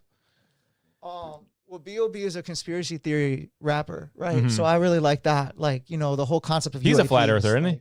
I don't know. I think he is. I don't know. He definitely there was a couple years in his career where he like was like not trending because he was talking about flat earth. Like, I don't know what he really believes. And he's got a song called Airplanes. Yeah. Yeah, I was so lucky, dude, in DC to have been at the concert the night Airplanes went diamond. Wow. Shout out to RIAA. For those who don't know, going gold, platinum, diamond is based off sales. And so an artist has to do an audit with the RIAA company to apply and pay for their song to go gold, platinum, multi-platinum, or diamond. And I was just in the concert in attendance. I wish I could have been playing drums with Bob on stage. Yeah. Here, let me relate this. And I got a song with Trap Beckham who's on the same label as B.O.B. Opened up for Young Dolph in North Carolina. Oh, shit. Damn. Rest in peace, Young Dolph. Shout out to him. 100 shots. But people still request that every time I DJ, man. They love that 100 shots. But going back to what I was saying about like how like Susan Rogers says the brain likes familiarity. Mm-hmm. When it comes to music specifically, like the Sony C800G. I'm not sure if you're familiar with that microphone. Yeah, I think so. Are you familiar with that microphone? With the who? The Sony C800G. Can you pull up a picture of it? Yeah. So chat, like, you know what I'm saying? Like, oh, my brother's on the chat. He said, "What up, Zach?" Van Gogh, my brother. He's a DJ too. DJ KP. Do you DJ at all? DJ? Nah. Oh yeah, everyone's seen this mic. This seems to be the big mic at the moment with that thing on the back of it. What is that thing on the back anyway? I don't even know. That's a heat sink. And I can explain this microphone, but this microphone is 15 grand, y'all. Honestly, that's cheaper. I was pretty sure at one point it was 20,000. 20,000. Yeah, this is the big mic that you see in a lot of the hip hop artist studios and the ones that they're going to, the Drakes of the world. I know he's got a big picture on his Instagram with one. So Metro Boomin studio had one. Like every studio I worked at in Atlanta had one. And so like the one that Tricky's had was the, could be wrong, but I'm pretty sure that's the microphone that Rihanna recorded Umbrella on. Oh, wow. So, but that's not necessary. I don't think. I thought this was a newer mic than that, we were recording Laugh Now, Cry Later. I think that we were using a U87. I can't remember if we were using the C800, but we like. And if you're just joining us, we got Zach in here. He's got the Grammy certificate. He was actually assistant, right? Yeah, assistant on Laugh Now, engineer. Cry Later. So Laugh Now, Cry Later, like, is obviously a song by Drake featuring Lil Durk. So just to expand on that, I was working with Lil Durk. I've never met Drake. I don't know Drake personally like that. I don't know if Drake knows me, but I do have this official certificate that I got from the Recording Academy. And so that's the guy who's reviewing your songs tonight. So you know a little bit about him. That's the opinion that you're getting. So you definitely want him to hear your music. You get some really world-class feedback from a guy like Zach.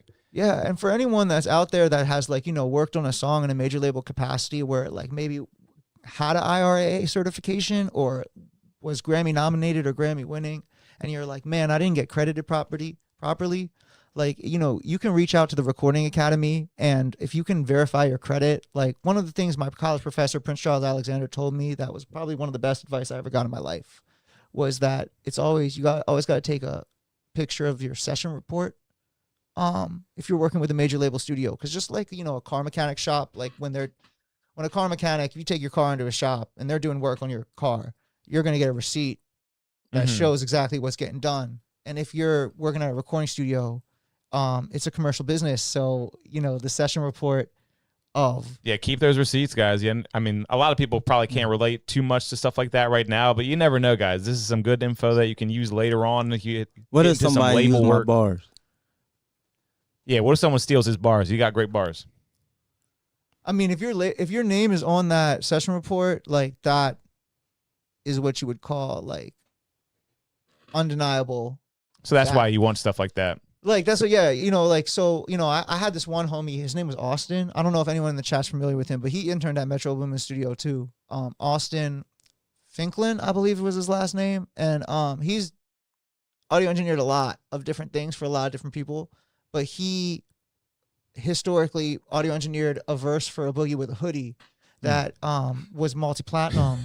A Boogie with a Hoodie. Like how you said that. Yeah.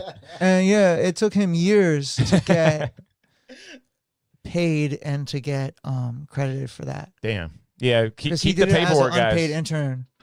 Well, let's check out this review real quick, because I know Miss Wallace is in here. So we got this next artist who just paid for a line skip. Her name is Miss Wallace. And so a second female artist of the night. Shout out Austin. I shouted out Shebs. Shebs was another intern at Metro Boomin. Gotcha. Yeah, let's know what you think of this one, Zach. This one's on YouTube, so go look it up, guys, if you like it.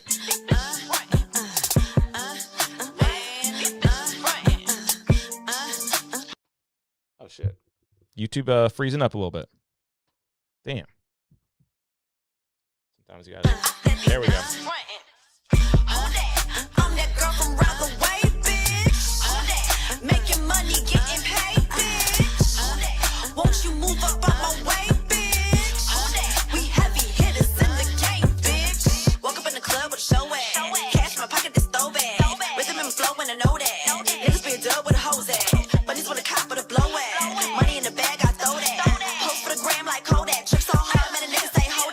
Money stacking to the ceiling and all of these bitches that want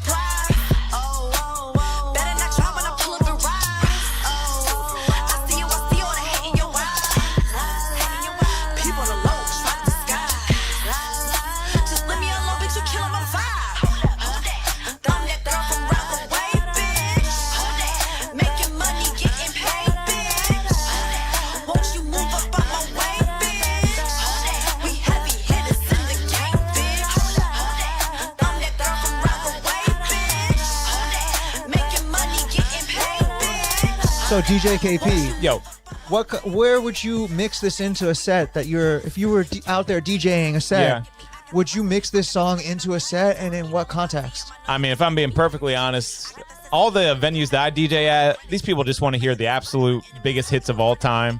But a song like this does sound good. I mean, this is like, something you could play as this party is warming up a little bit. It's definitely a clean mix. I'm liking the track. But as far as, playing it at the gigs that I actually get booked at, I'm just playing. I'm playing Rude Boy by Rihanna. I'm playing, but you might be able to mix it into something like that, though.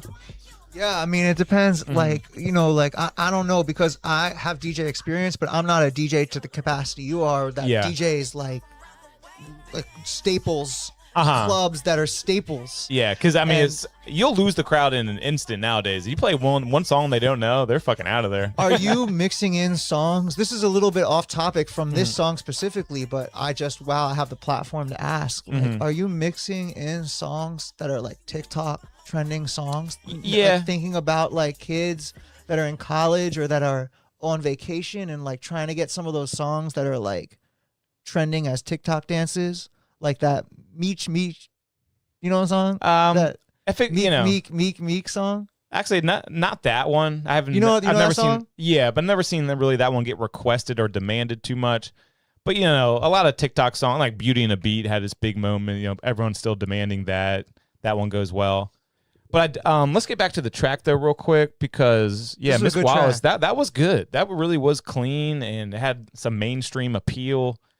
It had the layering that you were looking for in that one track. Definitely had a lot going on. I feel like if you have T-Pain going, this could be mixed into to different T-Pain songs. Mm-hmm.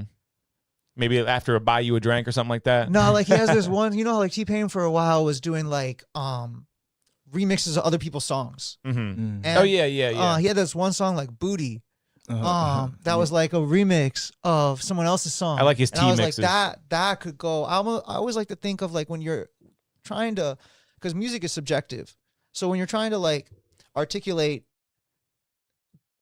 music in a way of like you're rating it or how it could be good or bad and what capacity it could be, it's always good to reference other songs. Like, so like you're a DJ for real. So like, how DJs would use this song. Yeah. I think for every song is super valid. Like, and that's something it's all about just getting that popularity behind the song. This all that really matters nowadays. But I think this song, what do you think? Is this the best song we've heard tonight?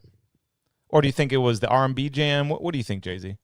Jay-Z. But I don't think it's the best song tonight. I'm actually I don't think I like it as much as y'all do. Hey, let us know. That's the beauty of the show. Yeah. It definitely sounded probably had one of the production was nice. It was pretty clean. It's like I said, music being subjective. Like, I mean, I don't know. I probably give it I like it. Probably like a 6.5. 6.5? That's not bad. That's not bad at all. Yeah. 6. Nah, it's more 6. More 6. Probably close to a 6. Mm-hmm. Yeah, I think I might have been jumping the gun with the best song of the night, but it's definitely up there, probably in the top 2 for me, maybe top 3. If anything for me, I think it's a little bit of something we've heard before, like just like the hook seemed like something I've heard before. I can't really think of what it was. And it got a little repetitive. The hook, just who dat? Like it got a little repetitive, but I think it's a strong 7 though. Still, I like and the mix is everything to me. And I just thought the clean mix definitely helped it out. Nice. Yeah. But it was definitely good. Good song. Yeah, good song. It's a song that could be mixed into a DJ set. I feel like what I was alluding to. I didn't give a number, but I would say somewhere around a 7, 6, 7. But like. It was very good. I think that all of these songs, they're all good. I think we've heard some pretty good ones already. Yeah, it'd be interesting if any of the artists that have played songs, if they wanted to do the $5 next play to have another song played, and we could hear another song by the same artist and kind of give feedback. Oh, cool. On that, if someone wants to do that, that's an option if anyone wants to do that. And actually, someone did just send in another line skip. We got Mad Ching with the line skip. So Mad Ching, he's the artist. Also, another artist named Lightchild. They're from Broward County, so that's Florida, right? Yeah. Broward County. Song's name is We Left It Behind. And been making music for over 15 years. Damn. That's a pretty long time. Oh, they sent the Apple Music link. I'm not signed into Apple Music, so let me try to search it up on YouTube, and normally it'll come up. So it's called We Left It Behind.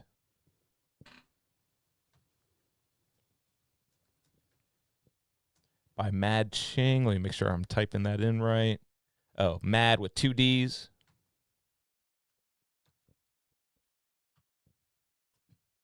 Let's see if it pops up. Yep, it's popping up. Light Child, Mad Ching, official visualizer.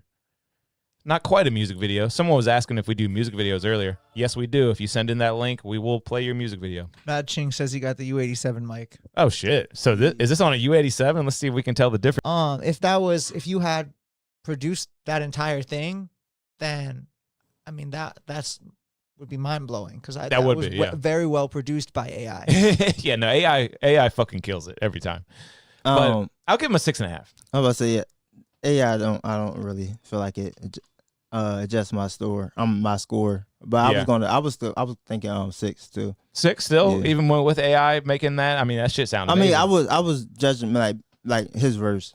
Yeah, okay, the verses. You know what I mean? Yeah, Yeah. I'm going strictly on the verses, but you did have a good sound.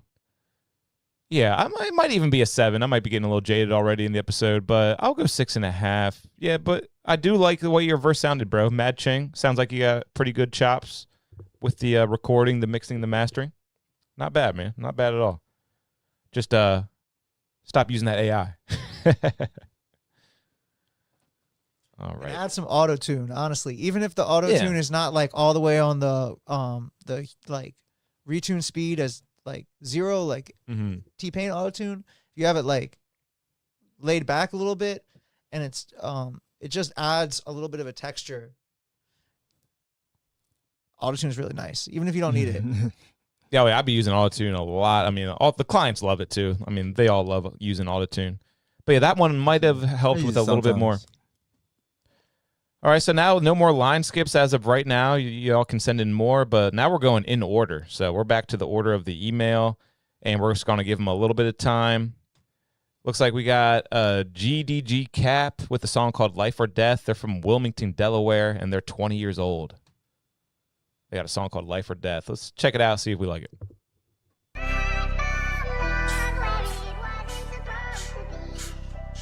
I hear this beat a lot. Yeah.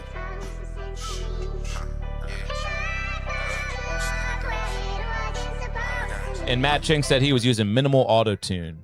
Not every track should have it, in his opinion. Yeah, but see, So many tragedies going on, and I got some shit on my chest. I'm kinda scared to walk outside. I get that feeling I'm next. And don't nobody really love you until you book or you scratch. And the streets don't care no more. They just making a mess. A lot of pain that I've been hiding. I'm still dealing with death.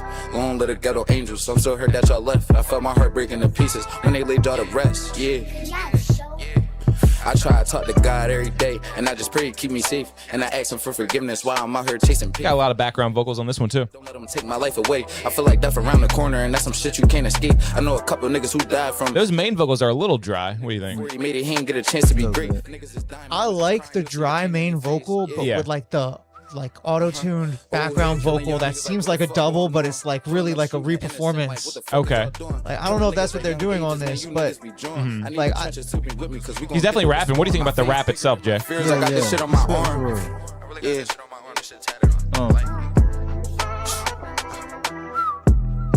All right, so that was 90 seconds for him. Not bad.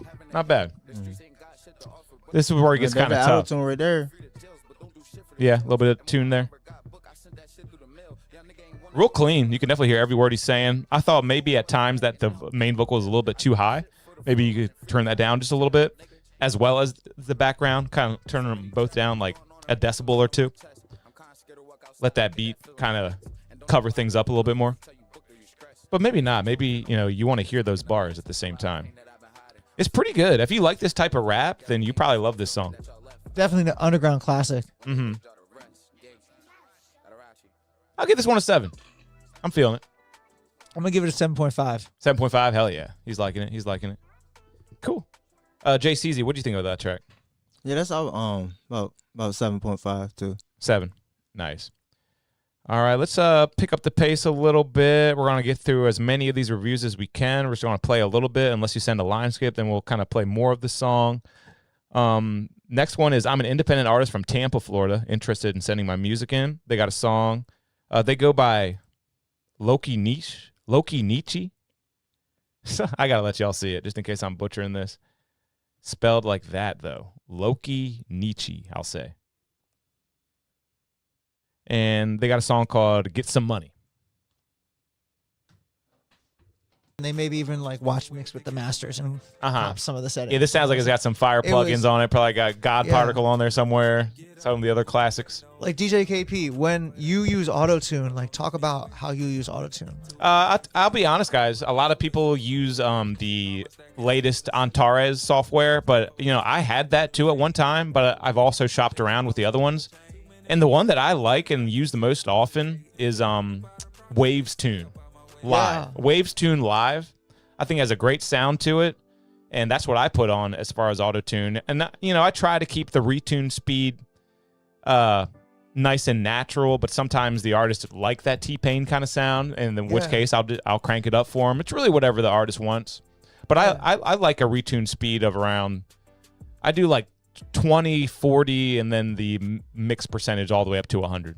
And just out of curiosity, like, do you like it the best because like when you purchase a Waves subscription, you're purchasing like a one-time thing, and you have that Waves plugin for life, as opposed to autotune, which you have to have a subscription for? Yeah, that is definitely a plus. And I just don't think it sounds good enough to use it over the Waves Tune Live. But it's definitely a great plugin. They're making hits on that every single day. Waves Tune is amazing. Yeah, What I about love you, Waves JC? Tune. To be honest, I don't even know what the one I had was called. It was something my brother had bought for real. Yeah, maybe Melodyne or something like that. But everyone's kind of got Melodyne now. Melodyne's different though. So I learned because of being Berkeley MP&E. For those joining the chat, I'm Zack Shocket. I'm here at DJ KP's podcast with JC right here, and JCZ. You're good. You're good. JCZ. I butchered it a little bit ago too. JCZ, and so thankful to be here. And we're talking about autotune right now. So a different student of one of my college professors, who's Prince Charles Alexander, he was Notorious B.I.G.'s audio engineer and Jodeci's audio engineer. He's got some chops. He's done a lot. If you know who Charlie Puth is, he taught Charlie Puth. Oh, no way. That's tough. Yeah. And that guy's a real knowledgeable. Charlie Puth. I watch a lot of his videos too. Puth, right? Is it Puth? It's Puth, right? I'm not Charlie sure, Puth. but Something like that. But he was one of Prince Charles Alexander's like star pupils at Berkeley. Wow. That's wild. Like, so he sung the national anthem at the Super Bowl this year. Well, yeah, I'm not certain, but I think that one of the audio engineers of Bad Bunny is also Prince Charles Alexander's student. Probably. So, that was like from my perspective, a big celebration of PCA is what we call him at college. That's awesome. Berkeley. But his other student, Simone Torres, who was Cardi B's audio engineer, and I believe still is, she is like signed to Autotune as like one of their endorsed artists. Oh wow! Like Antares, signed to Antares. Wow, that's got to be a good sign. What she taught us when she presented at Berkeley and we had the chance to speak with her is that like Autotune, when you put Autotune on and then you hear the Autotune like acting weird, that's when you add Melodyne and you go in and Melodyne it so that, but you want to put Autotune on first, listen to it. And Melodyne is more for like... Yeah, Melodyne is literally taking their notes and moving it to the correct note. Like, they were off a little bit. Let's move it down here. You can literally move every syllable, every note. And I'm the type of guy where, like, I'm going to try to catch it while we're recording it and then just retake it. If you miss the note, I guess you got to do it again. You know what I mean? I ain't moving all your shit around. I agree with it because, but then you think about an artist like Drake with his 3 albums, like I was saying earlier, like, do you think that those were throwaway songs? Like, I think some of them were for sure. Those songs. Yeah. Like, who melodined those songs? That's the tedious work. That's why those guys make the big bucks. They literally rearrange everything. They can turn something into a world-class sound, even if it was way off the mark at first. It's crazy. Oh, someone just sent Park the Bus for 1,000 joules. I don't even know how the YouTube joule system works, but thank you for the joules, man. That's crazy. Wow. Anybody know Huge Hands Jack Kelly? He's new to the chat. What's up? They said they I know a kid named Jack Kelly from my high school. He was. Oh, it must be him. It's probably him. I doubt it. I doubt What? it. Really? Yeah, really. But he played percussion for sure. Okay. He played like vibraphone and marching band. Well, shout out to Jack Kelly. We're about to get into another music review here. We got someone from South Carolina. They've been doing music for about 3 years. Baby Flags is literally Drake, NBA YoungBoy, and Lil Wayne all in one. Nice. Is that the artist that just played? No, some people have been asking for him, but he can always send a line skip, or if he's in the email, hopefully we'll get to him tonight. We got a lot to get to. Baby Flags is one of my favorite local guys. He's a local rapper from this area. Yeah. And he actually won Artist of the Year on the podcast this year when we did the big poll. So a lot of people like him, a lot. That's cool. As you can see in the chat. But yeah, we got an artist from South Carolina working on building their catalog. They got a song called Hot Girl. And what's the, I guess their name is Ty Quality. Ty Quality. And they got a song called Hot Girl. Let's download it and play it. See if we like it. Oh, someone said they brought the AIDS. You tuned in last week. We had a bunch of AIDS at the table last week. It was crazy. It was wild. This is the surf side. I need the hot girls all over the state. Shake it real fast, baby girl, don't hesitate. I got everybody eyes looking at me when I'm late. When I hit the club, it's all gas, no brakes. I'm all over the stage, man, them girls being tapped in. What is that? Who said this is? This is Ty Quality. Ty Quality. There he is. Hey, I need my hot girls all over the state. Shake it real fast, baby girl, don't hesitate. This is pretty good. I got all the vibes every time I pull in late. When I hit the club, it's all ass, no brakes. I'm all over the state, man. Say all ass, no brakes. You got a little bop, so what's wrong with your friends then? She just had a change, so she coming right back dancing. Top quality him, baby, I don't do no pretending. I'm from the Carolinas, straight to the west. Every show they gotta do their best. Twerking on the floor, pretty good. Throw it out, put her to the test. She seeing all this motion, got little shorty, think she next. I got a little vibe. Queasy likes it. Gotta stay low, gotta stay contest. I love it when they play my songs like shorty, know she getting low. Say, baby, I can't lay, I gotta see. I need the hot girls all over the state. Shake it real fast, baby girl, don't hesitate. I got everybody eyes looking at me when I'm This got party banger kind of energy. It does. It does. If this got popular, it would go off. What would you mix this one into? Some Boss Man. Yeah, some Boss Man D-Lo. Yeah, play it right after. What's that big one he's got right now? Something Party. Hot girls all over the state. Shake it real fast, baby girl, don't hesitate. I got everybody eyes looking at me when I'm late. When I hit the club, it's all gas, no brakes. Motion Party. Play this one right after Motion Party. You know, everyone be feeling that. That was good. That had party banger on it for sure. I give it an 8. Yeah. I think I agree with you, bro. I think I'm gonna up that to an 8, which is a great rating on this show. I get the other song like an 8.37. Yeah. And I like that more than that. I'll probably go like an 8.5. Fuck it, I'm going 8.5 too. I'm going 8.5 as well. I like it a lot. That's song of the night so far. I can see a lot of people liking that. And then Huge Hands Jack Kelly said this would have lit the club up in 2008 with an eye roll emoji. You think it sounds a little dated, Jack Kelly? And then Queasy gave it an 8 as well. Man, that's that Carolina. We got some flames from FSU McFarland. He's liking it.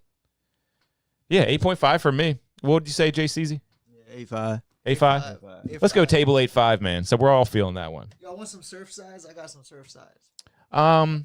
What is that? What is that? Is that Well, I got 2 different ones. I got one that's blackberry half iced tea, half lemonade blackberry flavor, and one that's half iced tea, half lemonade normal flavor. They're vodka. I'll go with the blackberry one if you insist. Hell yeah, man. Appreciate it. You want this one? Yeah, that's cool. I normally like blackberry, man. That's definitely one of my favorite flavors, typically. And so this is iced tea. Wow. All right, it's a party. Alcoholic. Yeah, I'm an alcoholic. Hey, we had AIDS on the show last week, and now we got some iced teas, right? This is tea with vodka. Drink champs. Awesome. Well, so we got the song of the night so far. Let's see if anyone can beat it. I just got another line skip, and this is from actually not much information in this email, but it's a song called Dream State. I think they might go by Will Rice, but the song is definitely called Dream State. And let's see if we like this one. Thanks for the donations, guys. That's what he was doing in the studio, getting that Grammy. What do you say? This is what he was doing. Studio. Drink runner and blunt roller. They wanna kill me for I wake up. This is pretty rough, honestly. When I'm asleep. They wanna kill me for I wake up. Alive when I'm asleep. They wanna kill me for I wake up. I gotta be honest, guys. This is sounding pretty rough to me, man. Let him cook. Let him cook. Anybody feeling this? Let him cook. About dry. Around with no doubt hurt. Just these 6 walls, I was boxing. When I won with my anger, had to box it. Then the pressure just came up with a plot twist. Then the pressure just turned to addiction. Them drugs became the main mission. In the words of X, I was slipping. Saved by music, my religion. Hey, when nerve my lowest, you keep it that way. You keep it that way. Hey, when none in the back, so you keep it that way. You keep it that way. Hey, just a nigga in LA with St. Louis waves. St. Louis waves. Hey, you might see me up, but I'm never away. Dream.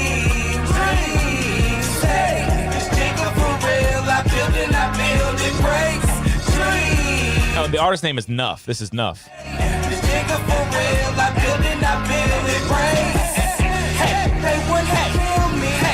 is rough, man. This is rough. The beat switch, though, there's potential, I feel like. So I feel like, and subjective, the beginning was like Beatles acid trip. I was thinking the same thing. It sounded like the Beatles, like British Invasion 60s rock. I feel like it'd be a nice reference track. Yeah. Yeah. This is artsy. I'll say it's artsy. Like, I could see A$AP Rocky taking this song with A$AP Rocky's latest album. It was like in the. I don't know much about him. I got that on my to-do list. I ain't heard it yet though. Yeah. Not A$AP song. I saw him on SNL perform it. Got a psychedelic rock vibe to it, which I find pretty cool, if I'm being honest. I feel like you couldn't mix this into this type of song. As good as it is, you could not mix this into like a set of secrets. Mixing this into the party would be tough. Yes, it would. Yes, it would. This would raise some eyebrows, get some people looking at you the wrong way. You play this as secrets or anywhere like that. But musically, I'm like, you know what I'm saying? If you're trying to go for like an acid rock, Beatles-esque rap vibe with a little bit of like hints of New York. And he's in the chat being a real good sport saying, I'm open to advice. I mix this myself. FSU McFarland saying, oh, nah, with the thumbs down. How'd you mix this? Nuff TV, what'd you mix this on? How'd you record this? It's very artsy.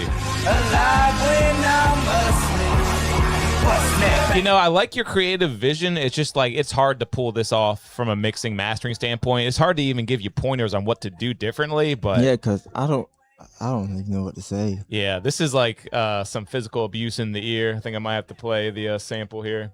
It's like so harsh, it kind of hurts my ears a little bit. I've been physically abused in the ear. You know what I'm saying? I mean, I want to say I was physically abused. like if I was smoking this and driving and this song just came on and I was on out, I probably wouldn't change it. You're not physical. So just listen. I'm alive. You're gonna tap out. Bustin' at me. Alive when I'm asleep. Bustin' at me. So from the drum it's a little torturous. Because like, okay, a little bit, yes, but it's like if that is what someone's like, you know, someone just is tripping on shrooms or acid and they're looking for something, they're about to peak and they some people want to get engulfed by the music a little bit. You know what I'm saying? Yeah. Like, I think that from a drum and percussion standpoint, because outside of my work as an audio engineer, I also worked for Yamaha Music as a drum and percussion specialist. So I would say like that has live drums, heavily compressed overhead microphones that like give it this acid rock vibe of like, you know, but it's like... And he's in the chat saying he doesn't care about the party, he cares about the art. I definitely get that vibe from you, and I feel like you are doing what you want with the track, so that's cool feedback. And also he says UA Sphere. Is that a mic? I think that's a type of reverb. Oh, okay. There's a plugin, right? Let me Google that UA real quick. Sphere. I think it's a plugin that has to do with reverb, but I could be mistaken. Oh, it looks like it's a mic. Yeah, so this is the mic he's using, Universal That's the Audio. mic he's using. Is that a mic that emulates other mics? Yeah, modeling microphone. Yeah. That looks nice. So did he record the drums himself? Because what I was saying is the drums have this like effect to them that sounds like it's super compressed, like almost like side chained going on, especially in that end. I think that's where most of the harshest was coming, is the cymbals in those drums. And I would imagine most people are just getting a beat, but hey, yeah, let us know. Did you do? Oh, he's saying yes. You recorded those drums. Wow. So that's good. I mean, I would say from that standpoint, I give it an 8. From a standpoint, if you recorded that whole song and produced that whole song and created that vibe, it's a lot harder than just getting a tight beat off of YouTube. That's for sure. Yeah, that's for sure. And he says it's not just a track. No, it's just a 2-track beat. Huh. So did you record the drums, or was that a beat that you found? Guess I'm not sure which question you're answering, probably. If that's the vibe you're going for that kind of acid rock, then that fits your intention. But like what I would say is that if you want that song to be more like something that a DJ could play at a party, like a nightclub. He ain't about the party. He's about the art, bro. He said that in the chat. You might want to switch up the drum sounds. Yeah. Something a little bit more mainstream. But keep doing your art, bro. Seriously, I'm not hating on you at all. I'm just giving you my honest opinion because I respect you guys, and I'm just going to be honest. We might get a little silly about it. But, you know, it was a little torturous to me, especially at high volumes. But maybe get the cymbals down a little bit. He says, I didn't just a beat. Still not quite sure. But maybe he did the drums. Let's listen to a little bit more. Do the drums. It's just a beat. Play it from the beginning again. I'll play a little bit toward the beginning.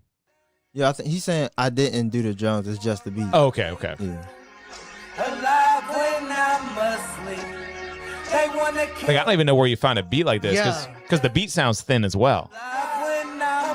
Whoever produced this beat and posted it on YouTube was high as fuck. Move around with no doubt. Just these 6 walls, I was boxing. When I won with my anger, I had to box it. I guess once the beat drops, it's pretty all right. Queasy's giving it a 4. He appreciates it for real, too. I appreciate you, Nuff TV. Really do appreciate you. Yeah. But, yeah, we're pulling for you. And they're supporting the show. I'm going to agree with Queasy. They'll give it a 4. But he gave it an 8, and that's the beauty of the show. So you got a high rating from someone who knows what he's talking about over here. I thought it was if that's like an art piece, you're not trying to have a hit song like that. Like, I thought it was well done. Pink Floyd. It sounds like Pink Floyd. Yeah. Just now got to it. That's the exact sound I'm getting from it. And I love Pink Floyd, so that's kind of a compliment. It wouldn't trend in like 2026, but could it have trended in the 70s or the 60s? I don't know. Maybe. I got an old chef who make music that sound like that for real. You have an old chef. Yeah. Nice. And you said you just got into a new Pizza Hut, right? Yeah.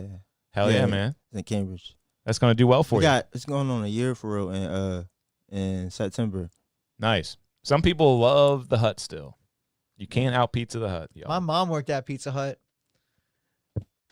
Yeah, I just opened one. Back in the glory days? You opened one. Yeah. Yeah. Hey, that's what amazing. I mean. He opened one. That's amazing. My mom worked at Pizza Hut. She worked at Pizza Hut in Ocean City. Ocean City? Oh, nah. We don't got one like back in the right day. Now. Yeah. I don't think way I had back one in out the there in a while. What do you say?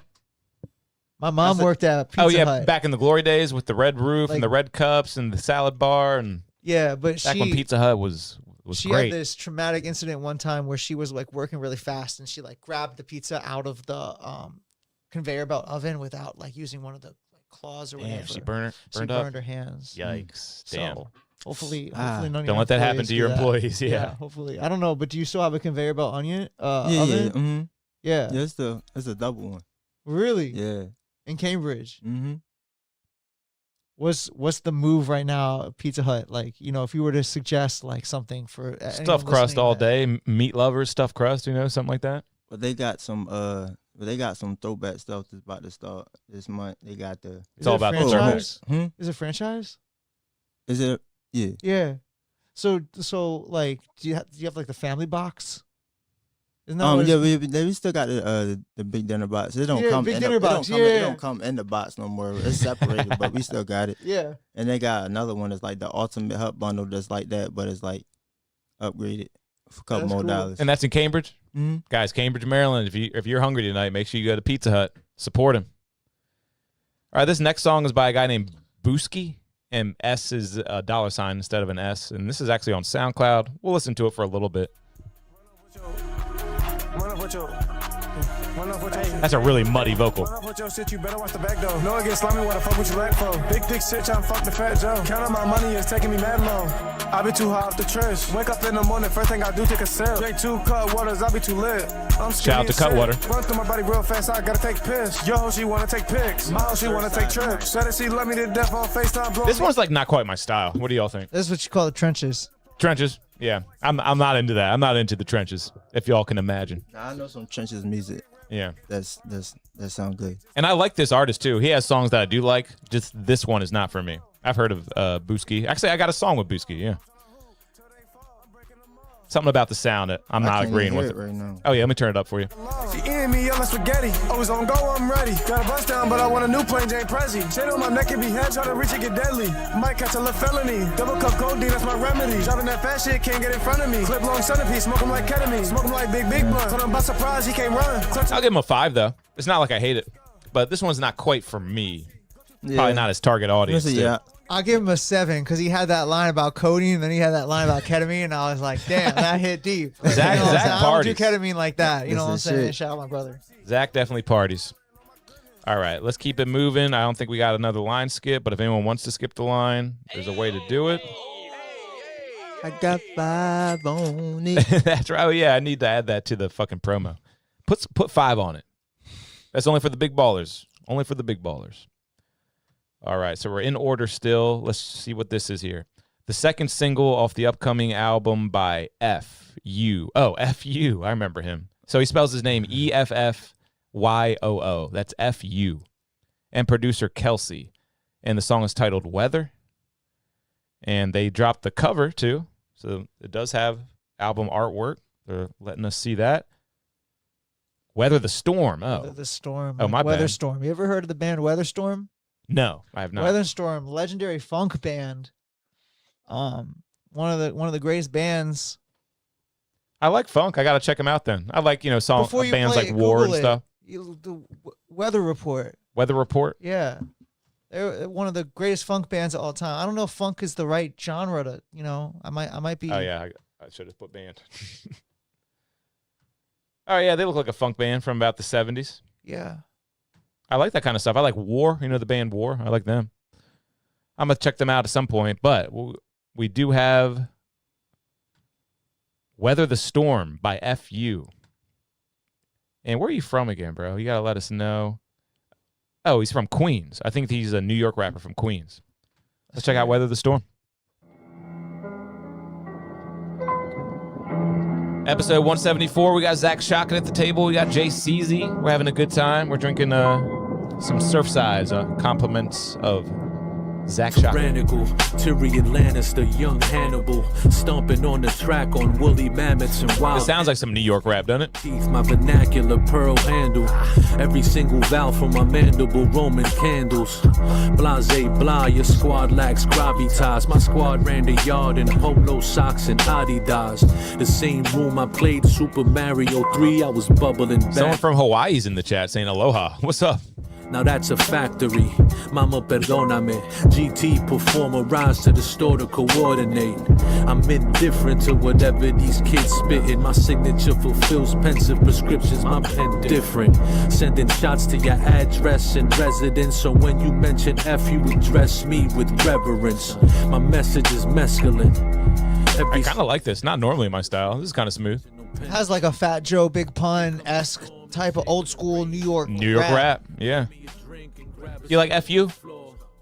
Jay, you like F.U.? What do you think about his bars? He's I like the New York, the old school New York style. I like the beat too. This beat tough. Kind of like Benny the Butcher kind of beat. A little bit, yeah. Or like a Mortal Kombat.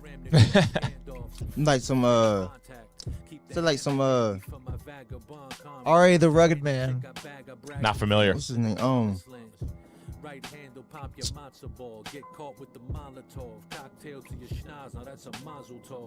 think. Is it one of those Benny the Butcher kind of guys? Because I'm getting a big vibe. Like Benny, Joey Badass. Yeah. This is a deep cut, though, I would say. Like, I don't know what you could mix this into either. From like a standpoint of like what, like if you're West Side DJing Gun. West Side Gun. Were you thinking of him? Yeah. West Side Gun. Yeah, this sounds like West Side Gun. Yeah, but yeah, what do you mix it into? Unless You'd you're have to be at that doing kind of party. Some yeah, old that Wu Tang, kind of party, some old Wu Tang Clan. You know, a New York yeah. party. Yeah. Repo Band's in the chat saying gang. Yeah, it's not bad though. This is actually not normally something I like, but I'm sitting here kind of grooving to it, and I'm gonna give him a 6.5. I kind of like it. I'm gonna rock a 7. 7, nice. Yeah, I'm gonna go 6.5 too. 6.5. Yeah, it was good though, and I bet some people would really, really like it. The bars weren't completely groundbreaking, but good bars though. Good bars. He had that one matzo ball bar. Okay, so he's really a New York guy. I must say, I got this one dude I used to collab with around here. He moved to New York, but every time we did a collab, he was staying right here, but he always it was always like on a New York type beat. Well, I won't say every time, but it was like we only did like 2 songs together, but it was always like a New York style type beat. He didn't wear a luchador mask, did he? Did he? Nah. Okay, cool. Nah. There was another guy who was from New York. He stayed here for a while, and now he's back in New York. He's from here. He just moved out to New York. Gotcha. He used to come to my studio all the time. He was cool. Wore a luchador mask. All right, so from Columbus, Ohio, we've got another rapper. Shout out Ohio. Shout him out. Shout out Ohio. My dad's from Ohio. During the sports intro, I'm not much into sports, but you shouted out LeBron and from Akron, Ohio, right? From Akron, Ohio, bro. And back in 2018, I actually had the privilege of playing drums in an event that was sponsored by LeBron James. And that's when he won his big championship too. That was a good year for the Cleveland Cavs. Up at Cedar Point, Ohio. Wow. Shout out LeBron James. You were in Cedar Point when you played the drums for him? Yes, I was. I played Nice. percussion specifically. Shout out Zack Grooves, who's another drummer by the same name.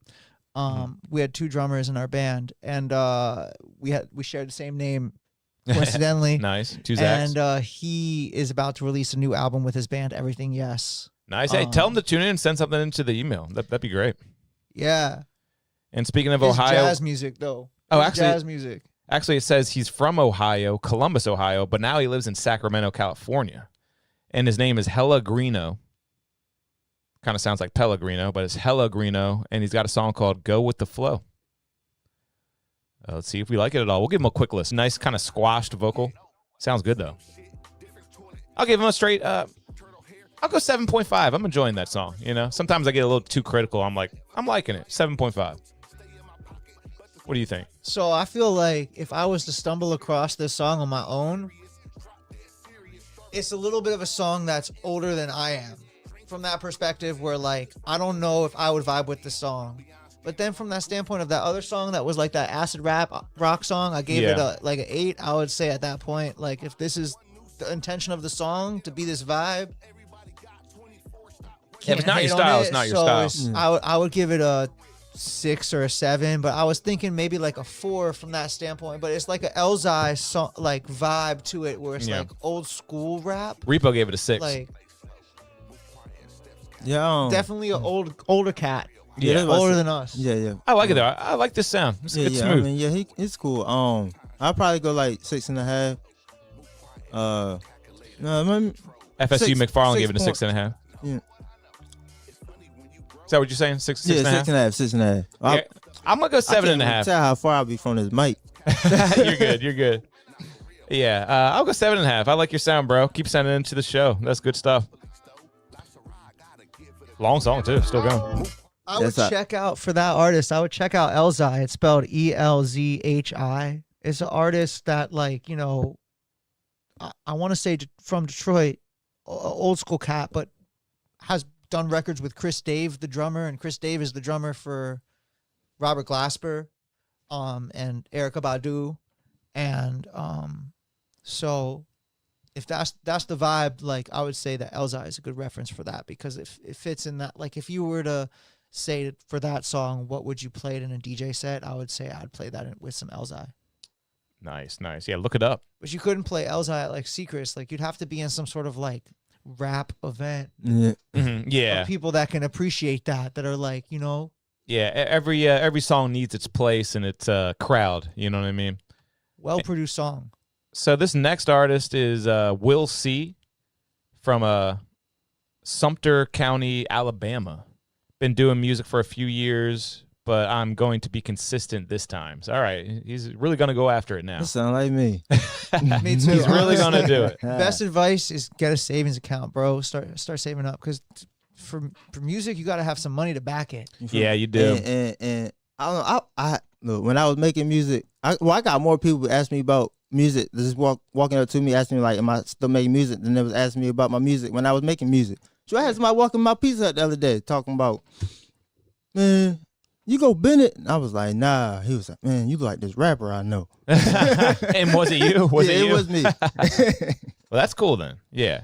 See, people love your music. You got to get back into the game. Well, we got this guy from Alabama. He goes by Will C. And we're going to click on his song Trap Summer. And his whole album just dropped, I guess, but we can only play one.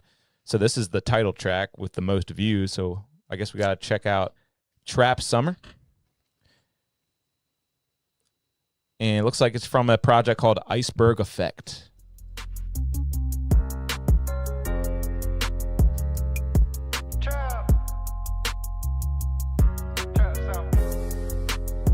Motto Bamarino gave that last song a 5.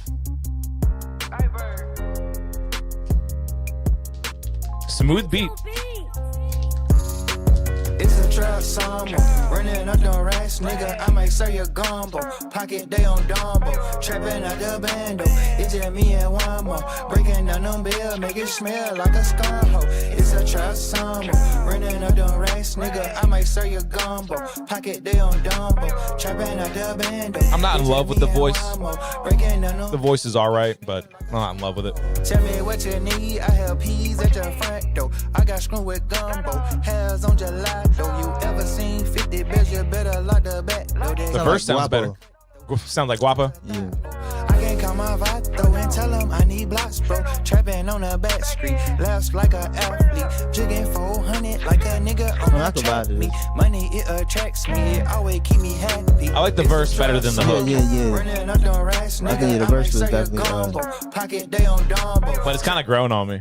But I could hear this being played on like a DC radio station, like midnight to 2 a.m. when there's like a bunch of different like trap, rap being played, and the DJ is like cutting like 93.9. I want to say like you know what I'm saying? Well, that's a compliment then. But I feel like the picture gives off like a Blueface vibe. Yeah. But the FSU McFarland's liking it. He likes it in the chat. The beat in the verse, I would say Gucci. Yeah. Yeah, you nailed that one, I think. That's definitely Gucci. Yep. You must say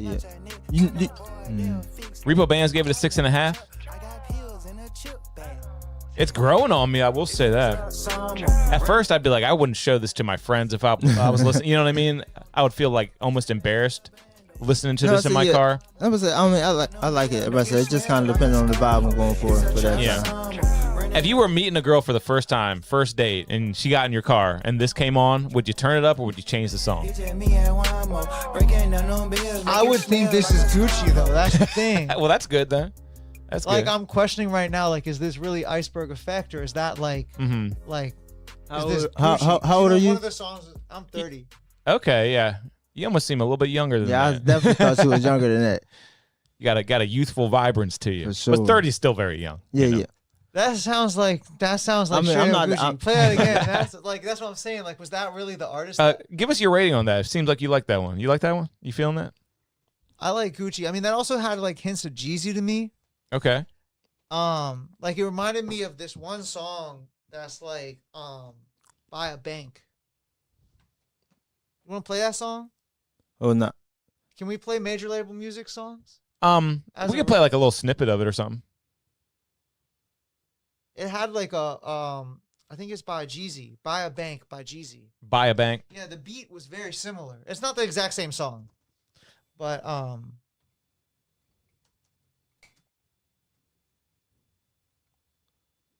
we'll give it a little. We'll give it a for this, right? I'm just gonna if we play like 10 seconds or something like that, we'll be fine. I'll go right to the middle. That kind of flow? Yeah. The beat. Yeah, definitely similar. Too much. Oh, so you got to cut it down. Yeah, right. That's it. I like Jeezy too. Jeezy's definitely awesome. Hey, I would say it was more. The vocals were more Gucci though. Gucci Mane for sure. the beat was Jeezy and the vocals were Gucci. Yeah, I mean, I think you nailed that.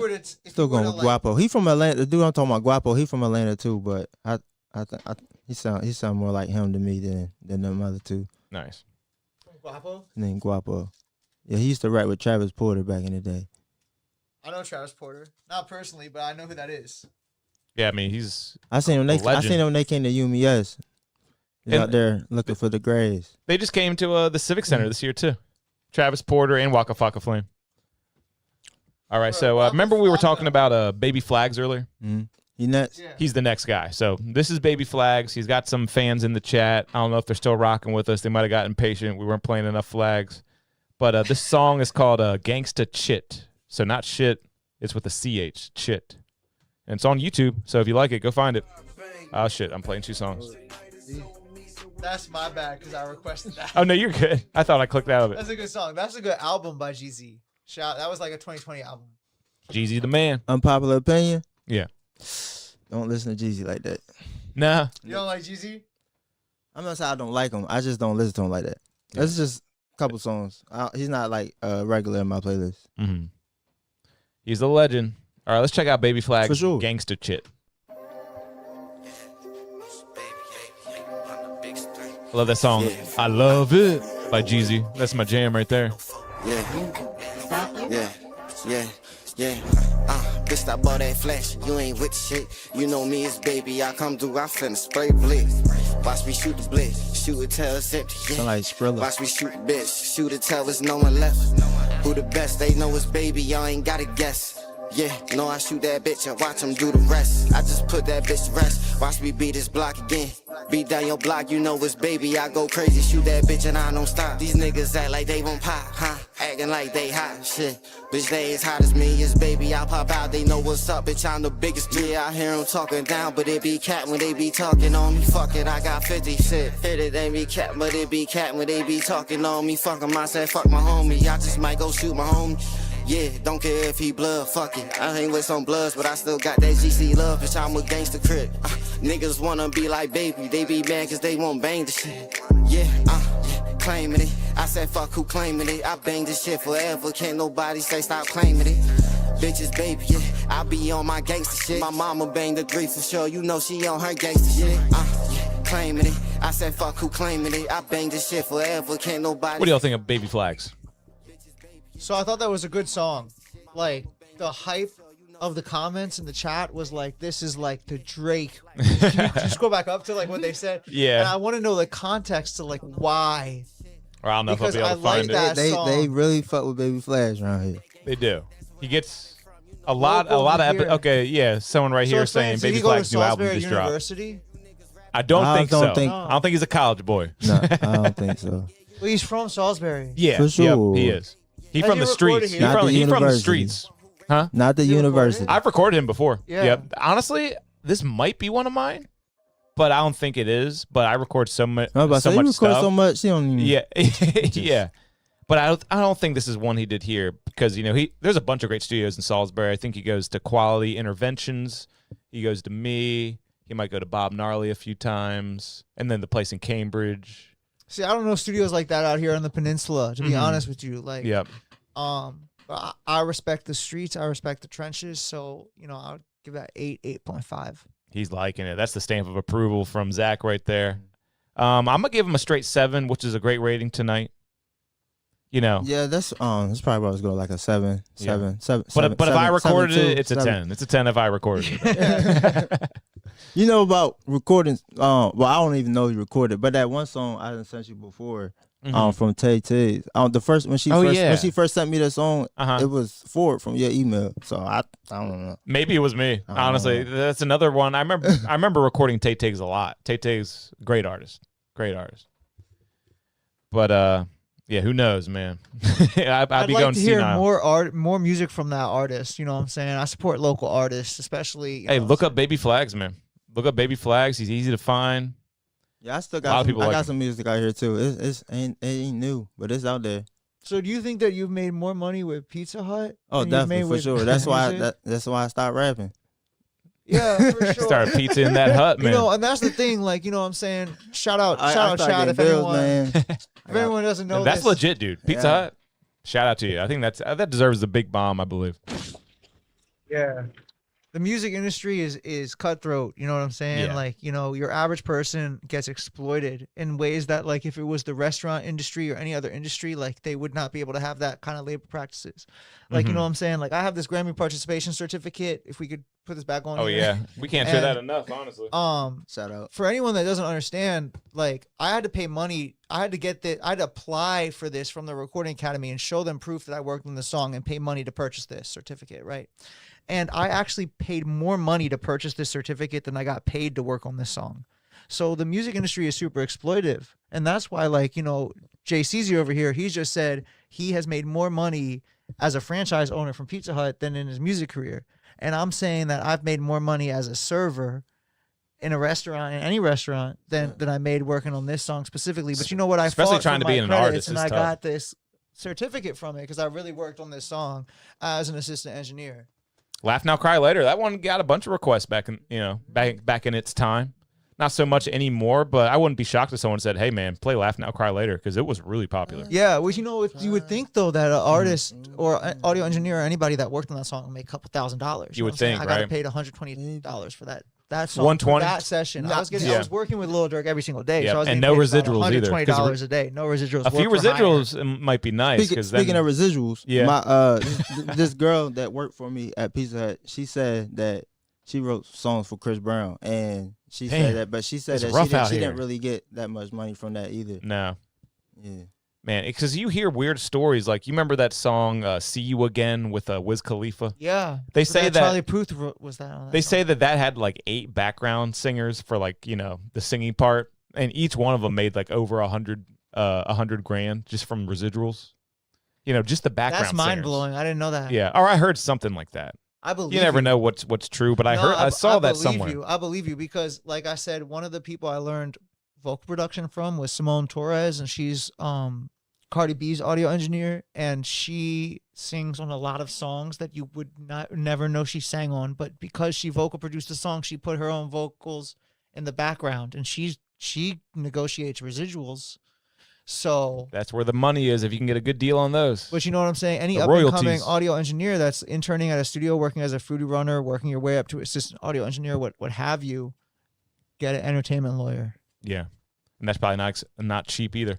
And someone just said, "Yo, what up? I'm thinking about riding my Harley out there midnight." All right. Hey, is that a DJ Rampage? That might be his page. I don't know. But yeah, ride that Harley out here, man. All right, let's keep it moving. We got Yeah, really quick. I'm gonna take a bathroom break. cool, but man. You're good. yeah. You know where it is. You know he's Exactly. been to the bathroom. I'll be back in a couple minutes. All right, it says, "Hey, DJ KP, I'm sending this song for a review on YouTube. Would like to know what y'all think of the song. Thank you so much. Link below." This says it's a Run It Mama by Kenori Notes. Kenori Notes.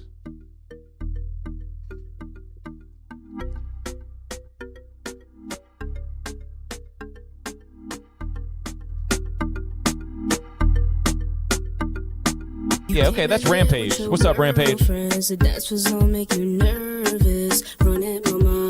Run it, mama. Run it, just run it, just run it, mama.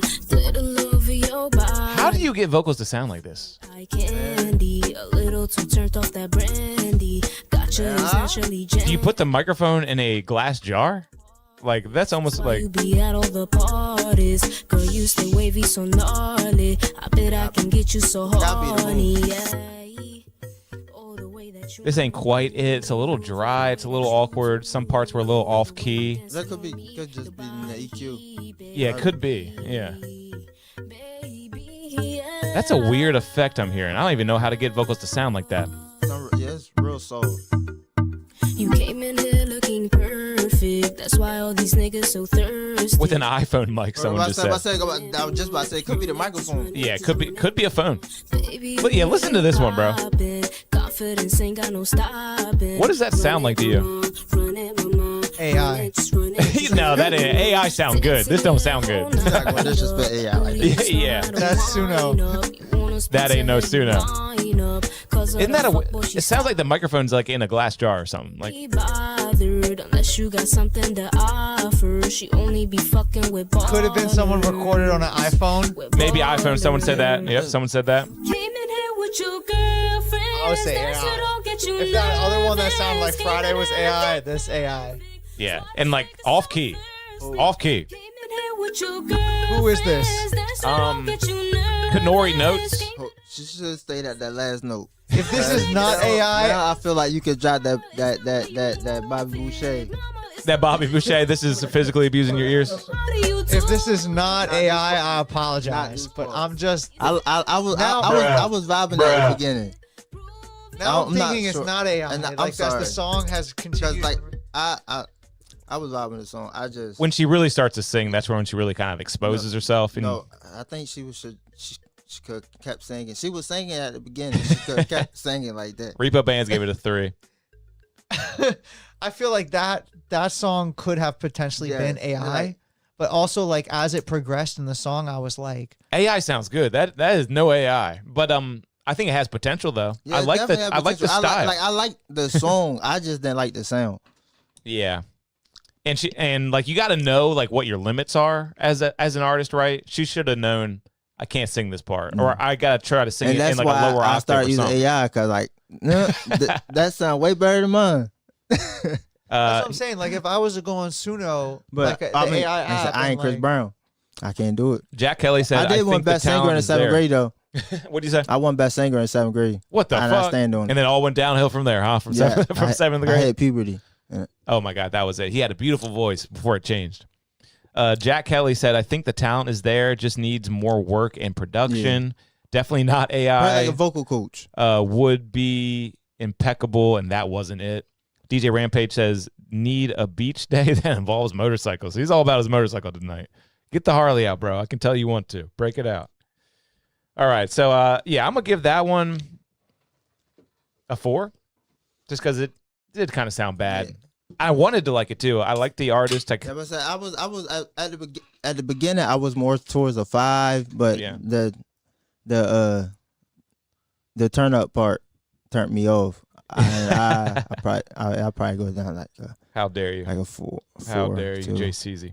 But no, I feel I'll the same meet the way. table there at a 4. You know, I came in halfway through the song. Yeah, you kind of didn't see the whole thing, but something about it was just off from the get go. I alleged it was. No, AI, I was vibing at the beginning. Yeah. I don't know. Just like I said, I'm just like a vibe. Kind of went downhill. I feel like it didn't have many layers to it, but like I said, to it either. Yeah, you do like layers. He does like layers. Like I said, and like I said in the it wasn't like I wouldn't say like it was exactly like layers like on top of each other, but like it didn't like she did like I like when people try to at least change the flow up a little bit and not do the same thing the whole way through the song. She changed it up. I mean, she did. She changed it up. Yeah, okay. Yeah, if it's a real person, she was really singing that song because it was like you said, like there, like I guess from where I came in, the first part and the second part of it were definitely a different melody. Yeah. So she was singing, she was either improvising that. She was freshening it up. Yeah, she was changing it up, keeping it fresh. I like that. Mato Ban Marino said song was cool, performance not so much. 5. Yeah. Says reggaeton type beat. I would say that's more of a popish vocal though. Yeah, it was. It was like reggaeton kind of pop. I like the instrumental was cool. I'll say that. Yeah. All right, this next person is Mookie G. Got a song called Munyan. Not letting us know where they're from, but let's just check it out real quick.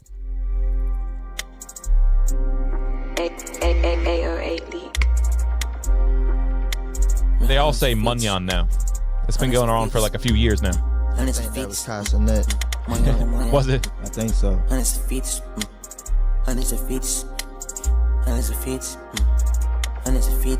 This has almost a little Uzi vibe to it. Yeah, real lazy. Or like The 100s to 50, she showing her titty just like Cardi. Mr. T. I ain't showing no pity. Lot of the baby come from out the city. They already know how I ride you like Millie. I'm a real nigga far from silly willy. Fly like a I ain't really feeling this. I'll be honest. off the oil, don't need no more Henny. It's like I've heard this before or something like that. Now they wanna ride when I crank up, they hear me. 100s and 50s, I see your titties. You know? I get on Do your people ass send you the like same no song baby. I want multiple some weeks money like lately. that? No, I don't mean I've literally heard it before. I just mean like it sounds like everything mumble else. rap Yeah. era, 2016 to 2018. Yeah. What do you think, though? You might like this kind of style of stuff. But just not for me personally. It's like a style thing almost. I think every song is subjective. So, like, I think that, like, from validating whoever produced this song, good song. Yeah, I like it when I don't like something and someone at the table or in the chat does like it, because that gives them hope, you know? I mean, there's like, different audiences for different songs. Just not for me. It's songs like that I like, but yeah, I don't know. I don't know if I would listen to it all the way through. Yeah. You got know a what little song boring. I really like right now? What do you like? This kind of a left field thing, but it's called it's this song called Hollywood Dreams, I think. It's called Hollywood. It's by Depsy Hope. I found this on Instagram. Shout out this artist. This one. Can you play this on YouTube? They gotta send that 5 in. I'll donate 5. Hollywood. And then what's the artist name? Dempsey Hope. Do y'all like this song? DEMPSEY Hope. I'm not affiliated with this artist in any capacity. I just like this song. We'll give Dempsey Hope a little quick play for Zach here. Yeah, where'd you find them? Because it's not like they're completely popping. They got a few thousand likes, though. Hollywood, I drive it like I stole it. Play nice all night, I fucking hope nobody noticed. No wonder I'm up all night. You wake me up like coffee. You're stuck in my head. Sound like what? This young boy name, his name like 80347, something like that. He's from New York. It's a pretty cool sound. I like it. Mercedes, call her up and call her baby. I found this on Instagram. So much. Just kind of in your algo. Just kind of showed it to you. So you don't know this person or anything like that? Cool. I guess I'll sit waiting by the phone all night. I'll sit waiting by the phone till sunrise. I'll smoke one more on sunset. Yeah, I'm so I can see the appeal. I can see the appeal, totally. Got a total style. I haven't really heard anything like that. I lived in Hollywood for a minute, too. So for me, I heard this song and I was like, damn.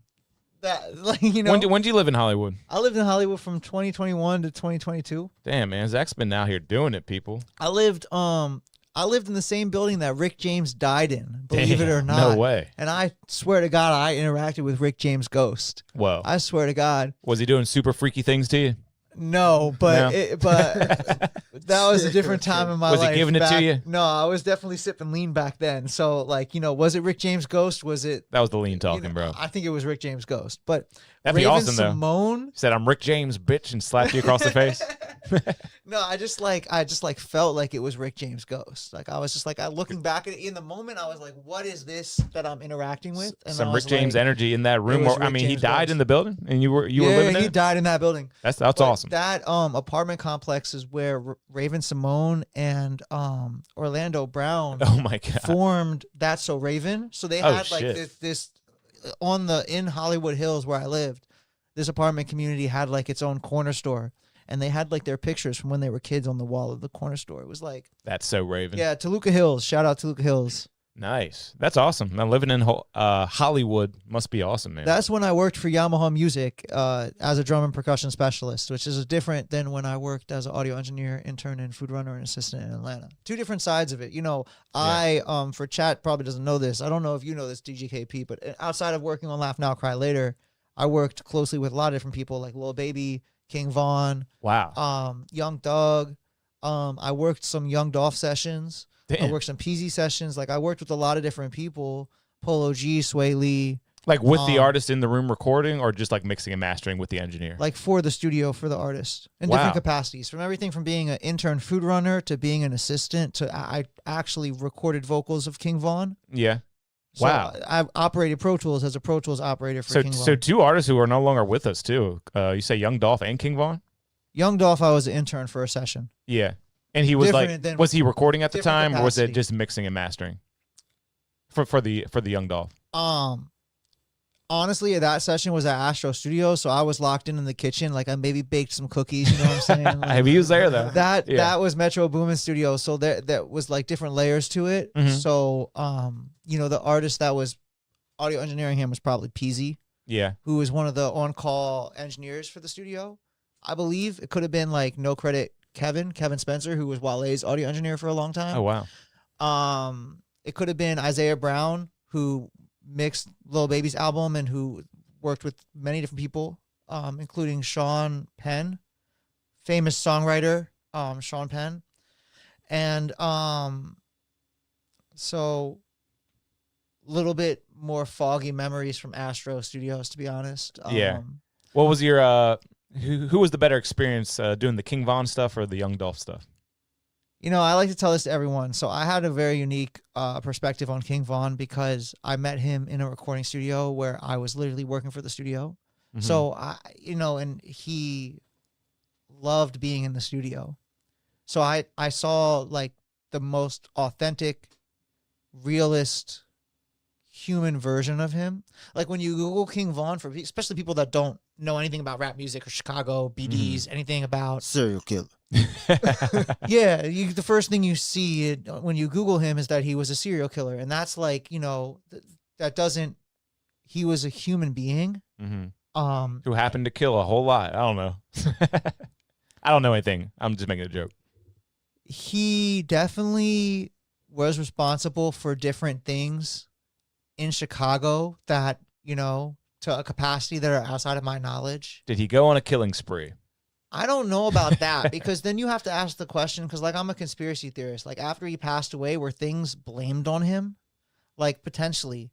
So there's layers to it, but a lot of people know that he was called Grandson, was like one of his nicknames. And a lot of people don't realize that the reason that King Von was grandson was because when he was in prison for a while, his cellmate was an old man in a wheelchair. And he would push that old man to the cafeteria every single day, push him anywhere he needed to go, get him his food, took really good care of him. So that's where he got because he was a grandson? really good human being. Yeah. Regardless of the fact that he perhaps was a serial killer. Took a few lives. Now, like, it's so complicated. And, honestly, like for me speaking on this, like, like I said, I know Vaughn in a capacity where I worked with him at Sony Publishing Studios as an audio engineer. Like, was he easy to work with, it seemed like? Oh, yeah. Great guy. Yeah, cool. Like, great guy. Like, like if... Because some rappers are pretty difficult, I'd imagine, but that's awesome. He was a very... Just Lil Durk's team in general treated me very nicely at Sony Publishing. Like, I worked with Lil Baby's team, and Lil Baby was a nice guy, but some of the entourage that Lil Baby rolled around with in 2020... A little rough around the edges, maybe. Like one of them... It went viral the other day because somebody he was rolling with wasn't trying to pay some money he lost in a dice game. Oh, man. And then Lil Baby told him, like, you got to pay him, or like something like that. Yeah, I mean, you know what I'm saying? All kinds of problems get started with that. I don't want to get shot up. Anyone that's listening, but like, it's a bulletproof shed. Don't worry. One of Lil Baby's artists, Dirty Tay, shot a 3-year-old in the head in a drive-by shooting. So there's different, and I worked with Dirty Tay when he was recording, when Lil Baby was recording My Turn. So there's different, like, what I'm saying? I don't want to get shot in the head, Dirty Tay, if you're listening. No, it's all love, Dirty Tay. You know what I'm saying? But there's different layers here. King Von treated me very nicely. I was a stranger to him, and I like to reference it a lot. I tell this to everybody that I can tell this to because people don't really know who this guy was. They just read about him on the internet. They hear Welcome to O Block, and these different songs like GTA, Why He Told. So you're vouching for him, though. You're saying he was a pretty good guy. He's a good guy. Nice. That's very good guy. Yeah. Especially if you were on his good side. If you were his ops, bro, I wouldn't want to be his ops. Yeah, like, easy to keep happy, easy to piss off. Two things could be true, like, because, like, I mean, that's just the lifestyle that they was living. So, like, I mean, kill to be killed, but. Yeah, like, either enter the game or stay out of it, right? Those are your two options when you got guys like him. Now, granted, when I was recording him in Pro Tools, he was like, bro, you're kind of slow. Like, you need to move a little faster on Pro Tools, but he never pulled a gun on me or anything like that. You know what I'm saying? When my college, Berkeley College of Music, took me down to Atlanta, we had guest speakers, and one of the guest speakers on one of the Berkeley College trips was like, in Atlanta, if you do not record fast enough on Pro Tools, like, you might get a gun pulled on you. Yeah. So like, he never pulled a gun for me not necessarily recording fast enough on Pro Tools. I like to think I'm pretty quick, but damn, that'd be a lot of pressure. Yeah, I mean, it definitely depends on, like, I like would say right now, if I was to hop on Pro Tools and try to record, like, I would be moving at the pace I'm moving with. Like, I could keep up with the artist for sure. I could run a session. But I would say the fast person I ever met was that guy, Austin, who was an intern at Metro Boomin's Austin. I think his last name was like Finklin. Sorry if I'm getting his last name wrong.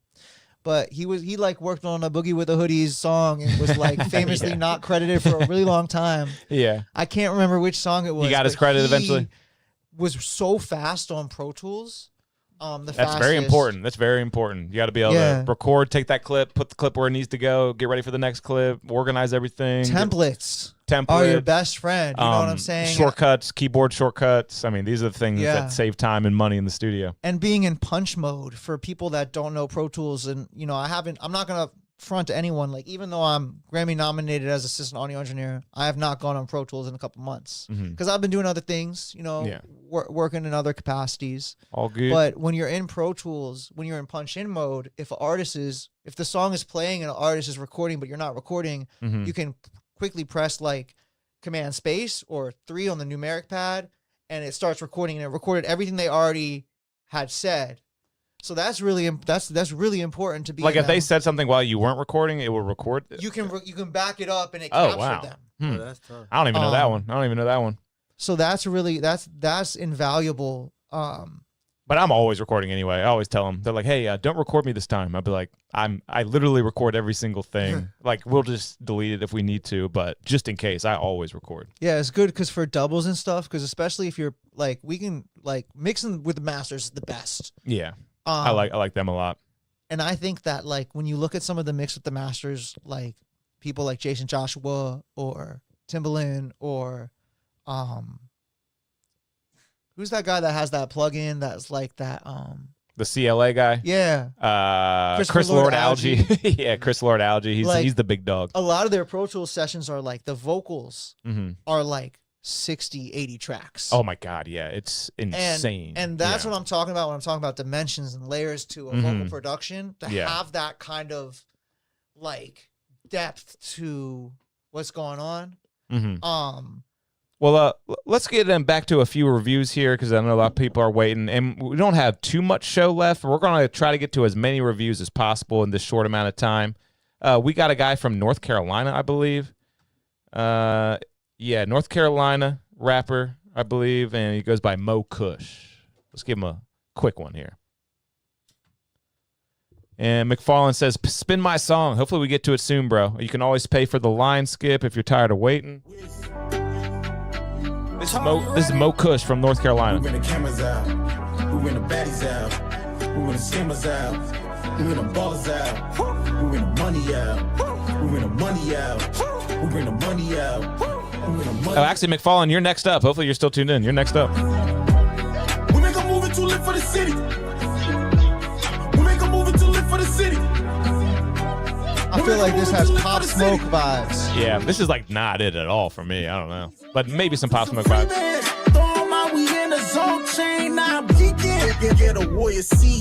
didn't rap the Dior. That's about all my experience with Pop Smoke. This absolutely is not it. I'm probably thinking like a 3 for me. But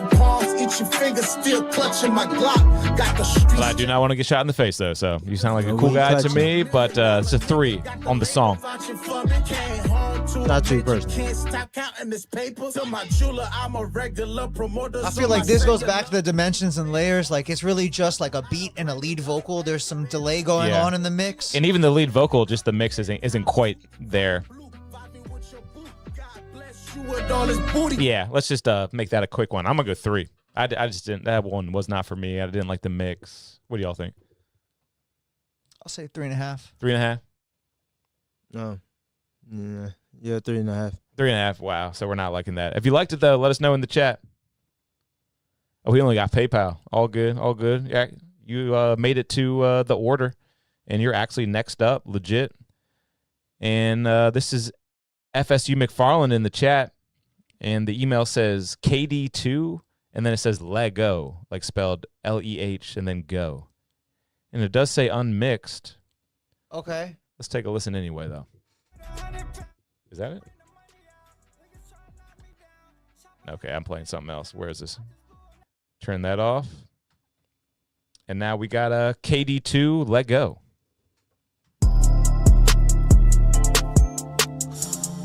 Repo Bands gave that last one a 3. Yeah. So we were all in agreement on that last track. Hop on the road, let's go. I'm finna get in my zone. Valentine on my cologne. YSL, I smell like a rich nigga. Wipe on those baby girl slimy. Who this for? I'm feeling like Rollo. I'm sipping on Dawn at brunch. Hell no, I ain't drinking Moscato. With the pack out the plastic, it's pretty like Lotto. I smoke on the best, come and cop a 3-5. Just close your ears and open your mind. T-Grizzly, I do this shit with no effort. This shit here vibe, it's deeper than rhyme. Smoking and singing, we geek on the highway. With no destination to go, we riding. If I ever fall, would you pick me up? It ain't no question, you know that I'm solid. We stick together, we better as one. We doing couple shit, we don't need titles. I can't explain this feeling I like. These drugs be talking, you know that I'm P. I'm by myself with some hoes, Love Island. One day I'ma find the one and just settle down. Till then I'm good, I'm feeling like Future. Fabo, I'ma bend the whole leg. I'm tatted on sound like a cholo. I'm in crowd now, we gon' fuck on the floor. She picking up what I'm putting down for sure. It's cool. I think maybe the vocals are a little too loud. Yeah, I might bury that back into the beat a little bit. What's the artist? That is, I think he goes by, well, I know who he is in the chat, but it says KD2. KD2. KD2. He shouted out YSL. Okay, yeah. Did you hear that? Yeah, no, I didn't hear that actually. No, I did. Yeah, he shouted out YSL in one of his song lyrics, like maybe a minute back, and I was like, you know, having worked as a yeah, you worked with him. The first day I worked with Young Thug in the studio was the night Juice WRLD died. Rest in peace, Juice WRLD. Wow. P Juice WRLD. So if you're really YSL, what can I say? But if you're not, I wouldn't say that. So you got some loyalties to him, huh? Would you say that? I would say that thank you, T.I., for hiring me to work at that recording studio. Thank you, T.I. That's going to help the rating right there, I think. I like it. And he's been rocking with us in the chat, but that's not going to factor into the review because, you know, I'm giving you that honest review. But I know you're tuned in listening to me right now. And something I wanted to say from the beginning, where he kind of cuts in and out, the parts, I don't know. I want to find it so I can just. Yeah, right there where the beat cuts out. YSL Cologne for sure. Yeah. Still. On those beat cut parts, it almost seemed like he got louder when, if anything, you can get more quiet because there's no beat. Oh, he's not. Bro, I don't think he was talking about YSL. Like, he wasn't. No, I think he was talking about the. Oh, okay. So what was he actually talking about? The cologne. The cologne. And that's totally different. I figured that was their. That goes to subjectivity of people listening to music. You know what I'm saying? I heard that bar. I heard YSL. My first thought. He's in the chat right now saying, "Hell nah, I ain't YSL." You got to listen to what I was saying. Yeah. Let's listen to a little bit more. I'm good, I'm feeling like Future. Fabo, I'ma bend the whole leg. I'm tatted on sound like a cholo. I'm in crowd now, we gon' fuck on the floor. She picking up what I'm putting down for sure. 5 shit out of 2-0. I'm thinking like a 7. You heard probably. Pee Wee Longway? He's got some fire bars though, right? He kind of remind me of the Blue Eminem. Nah, I'll probably give it like a 6.5, 7. Yeah. I don't know, bro. I can't fuck with it. Outside of the YSL thing, like, I also can't fuck with Love Island. But shout out my ex-girlfriend who wrote the song on the season finale of Love Island like 2 seasons ago. What the fuck? No way. Yeah, she just released a new song called She get paid for that? He's shouting out the ex. She got, We're still in good she got standing. paid That's good. for that. No, we're not. But her music career, she just played South by Southwest. All right. Whenever that was. But I mean, the Love Island thing, that's really cool. Get your song on a show. Really This is one of the biggest shows in the world. Yeah, you know, and I feel like a little jealous about it. Yeah. You know what I'm saying? As anyone would. For sure, yeah. Natural. When I was at Astro Studios, which was Metro Boomin's studio, this record label kept calling the studio being like, yo, we want to do this cover song of Aretha Franklin's song Respect. They kept calling in, and, you know, one of my jobs was answering the phones because I had multiple jobs as the intern at that studio. Just kind of whatever they need. Yeah, and when I eventually changed, because I worked at Metro Boomin's and then I worked at T.I.'s, where I worked with Young Thug, and then I worked with a lot of people. I worked with the guy that mixed Who Let the Dogs Out at nice. T.I.'s studio. His name was Ray Sean. That's that won dance record of the year at the Grammys. That's a legendary song for people I love our that. age. That's Baha that Man? song. Did you ever find out who did it? What? Goddamn, I was like, what's he talking about? And then when I worked at... And real quick, guess how many Baha Men there are? Give me your best guess. 1. 3. What do you think? I think 3. What's your guess? Because this is like something that blew my mind when I found out the other day. Just one. You think there's just one? I guess that's kind of a good guess because I'm telling you it's something surprising. How many Baha men? There's 10.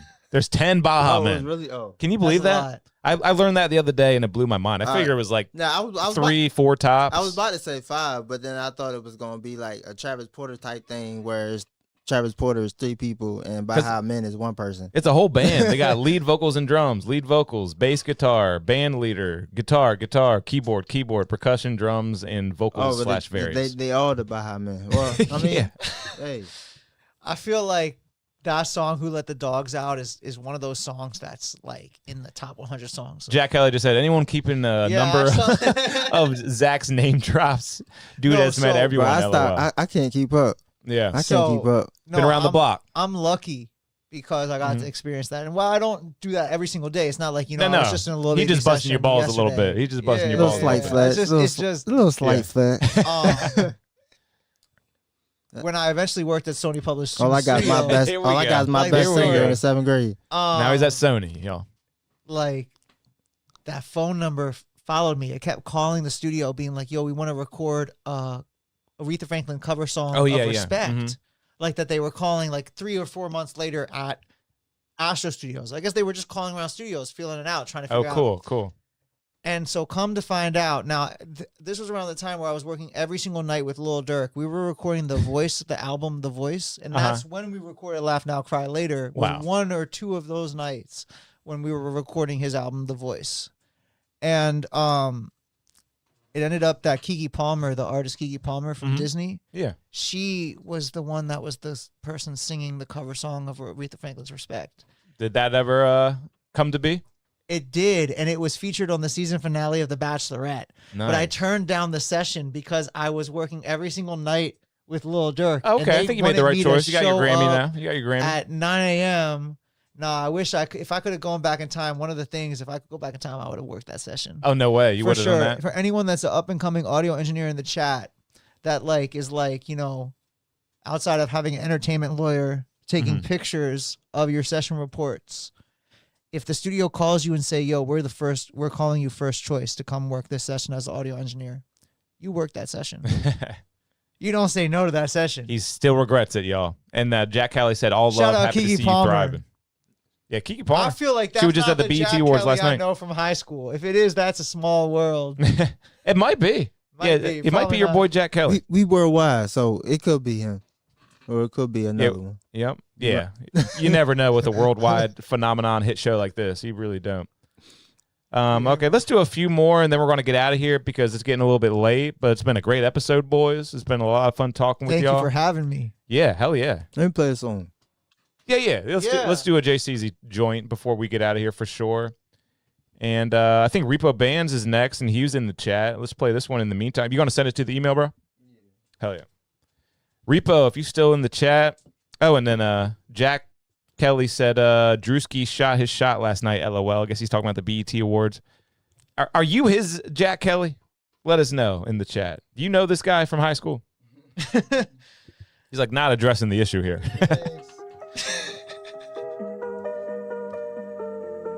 Repo Bands, called Man of the Year.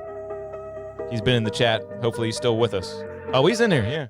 Look, hey, I ain't been out in a week. I barely call, we don't speak. They out here calling a freak. I only see her with me. Somewhere laid up on the beach. Somewhere where they never be. Somewhere where they never see. You got some questions and I got some answers. I know you've been out, you've been touching the road. All in the world taking chances. You look like a dancer, I know that shit burning your soul. Hurting and carry a burden, but I'm here and carrying all of the shit you can't hold. Yeah.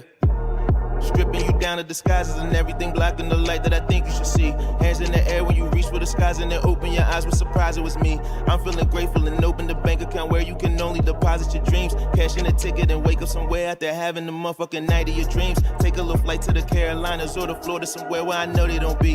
Niggas get pussy and turn into cheerleaders. #1 fans, they supporting the freaks. I don't approve of this message that's being delivered. My nigga, of course you can keep it. Came with a Smith and a Wesson, be giving out blessings. My nigga, of course you can keep them. Yeah. I ain't been out in the What week. do y'all think of Repo? He always has good bars. I don't know him personally, but every time I heard of him, I like how he sound. He dope. I want to say he was in one of the ciphers that I did. Yeah. But he tough for real. Always good. Yeah. One of my faves, to be honest. And that one, I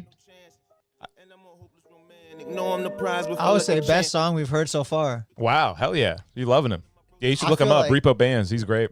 This is like an independent underground artist that could be like mixed into a set at like Secrets. Mm-hmm. And people would be like, because of what he's saying in the lyrics, be like, yo, I'm at the beach right now. Yeah, man. I was in Florida for vacation. I was probably like 2014, and me, my cousin, and my brother, we had went out to some house party with some people. Well, my cousin, he had met some.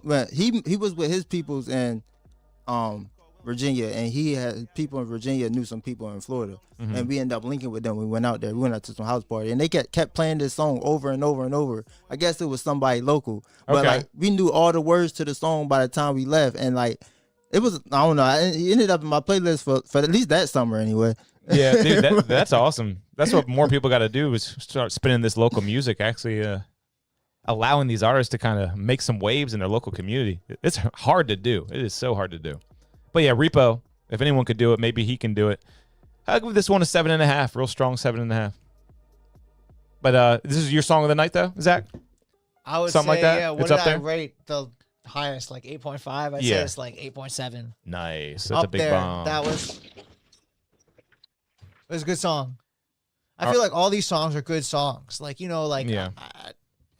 any of the advice we've given or suggestions we've given to any song is like because we see the potential in the song. Let's do another quick one. I saw they were in the chat not too long ago. They go by Stove Kush, and they got a song called Cold Night. And then people are in the chat saying, get to my song. What you say? Where that bathroom at? It's just the woods. You know what time it is. Bathroom coming soon, though. They just keep dragging their feet with the construction of the bathroom of the studio. Listen, yo, floating down the river was bodies that gave you shivers. This is the type of hobby that probably will not fit ya.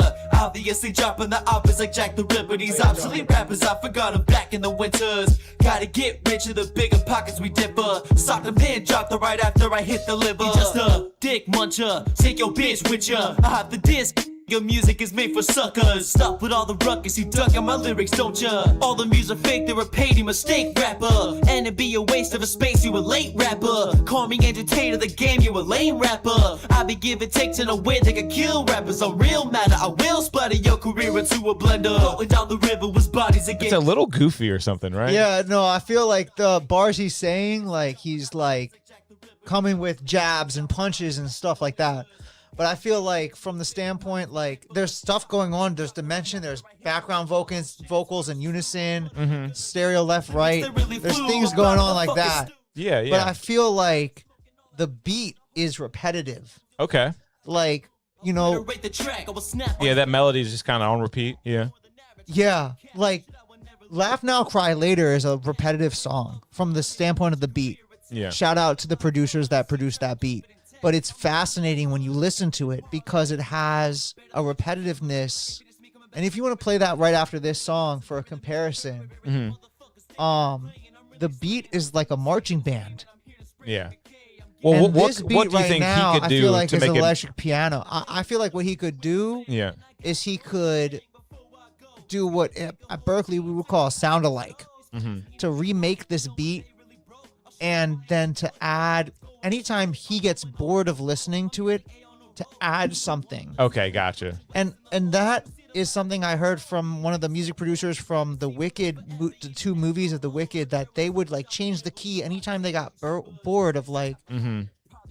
And so I feel like this beat is just really repeating. It's like this electric piano going in octaves.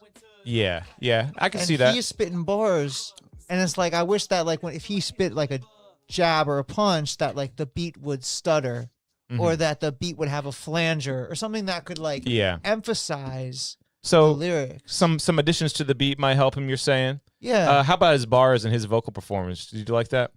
I liked it. I mean, like I said, he had dimension to it. Yeah. What yeah, I they thought said. it was all right. Do you want to hear any of it? Yeah, you can play a little bit. We'll give them like a quick taste of this. This is oh wait, that was Repo Bands. What did we just play from? He said, wait, who said the song I sent in gives Juice WRLD vibes? Do you want to play that one? Yeah, we don't have too many left, so I think we probably will get to that. And Adrena Leon? Oh, okay, yeah, it was this YouTube link. Yeah, I think you're next. So stick around. Yeah, that name, I think I just saw it in the chat. I like Juice WRLD, so I'd like to hear that. My lyrics, don't ya? All the music fake, they're a paid mistake rapper. And it'd be a waste of a space, you a late rapper. Call me entertainer, the game, you a lame rapper. I be giving takes in a way they can kill rappers. On real matter, I will splatter your career into a blender. I think I'm thinking 5.5. Not bad, though. I like it. I would say, I don't know if I gave it a number already, but I would say like a 4. Yeah, probably closer to a 4. Was it something about his voice? It was the beat for me. Oh, yeah, you said it was the repetitive beat. Something about the voice was the tad goofy in a way. I don't know. I don't want to say you're goofy sounding, but. That's what I'm saying. Tweak it with some auto-tune, add some effects, add some dimension. I mean, you had dimension going on. It's just not my style. It's a style thing, Not my probably. style. All right, so next up is, Adriana, right? They sent something in. Says She sent something, or he or she before. Is that the Juice WRLD comment? Yeah. Nice. They sent something in weeks before? That should be I don't think so, maybe. We only look at today. This says Dizzy Dulce. Got to tune in every Monday. Every Monday, I guys. tuned in last Monday. Huh? I tuned in last Monday. Appreciate that. Yeah, I remember you in the chat. Hell yeah. it's That was a good. good episode last Monday too, guys. You can always watch the old episodes from the live tab on YouTube. I should have done this in the beginning of the episode, but this is the best way to watch the show too. Make sure you click this button, put us That's up how my girl had on it your up on big the screen TV. Oh yeah, that's the best way to do it. Free up your phone. I know a lot of people watch on their phone, but put this on the big screen. You might have an entertainment system with some good audio. That's how you want to watch the show right there. And this person is from Casa Grande, Arizona. Been making music since he was 17. Goes by Dizzy Dulce. Here's a little preview of some music. It's a screen recording. Couldn't even get me the MP3, the bounced track from a DAW, but it's all good. We're going to check it out. She probably asleep now. I don't know if it says your input can't be opened. Yeah, you sent like kind of a weird file. I don't think it's working out. What's your favorite Juice WRLD song? Yeah, it's probably just the big hit. Do you only listen to released Juice WRLD or unreleased Juice WRLD? Probably just released. You seem like a big Juice WRLD fan. I don't be tapped in a lot of people. I only listen to myself for real. Yeah. I like the one he has with Marshmello that has like that one's pretty good. I'm forgetting the names of the tracks, but there's a few that I like. Juice WRLD, I feel like, is one of those artists where like when you go down that rabbit hole of his unreleased music on YouTube, you're like, yeah, Dizzy Dulce, your track isn't playing for some reason. I ain't got nothing to release. I ain't released something in like. I don't know if you can send it a different way, but we can't get your track to play. Juice WRLD has these different like couple hour long albums that like, you know. Yeah, we're getting this notification. Was it not AI? That's crazy. That's like not a real audio file. Yeah, you might need to send something different there. Trying to send you a virus. Yeah, what did you just give my computer? Some kind of a computer AIDS? I can't stop talking about AIDS. All right. What else we got? Yeah, he can. Did you send one already? I believe so. To a Studio 2 or a different email? And if you want, you can connect via Bluetooth and just play it real quick. Would that be easier?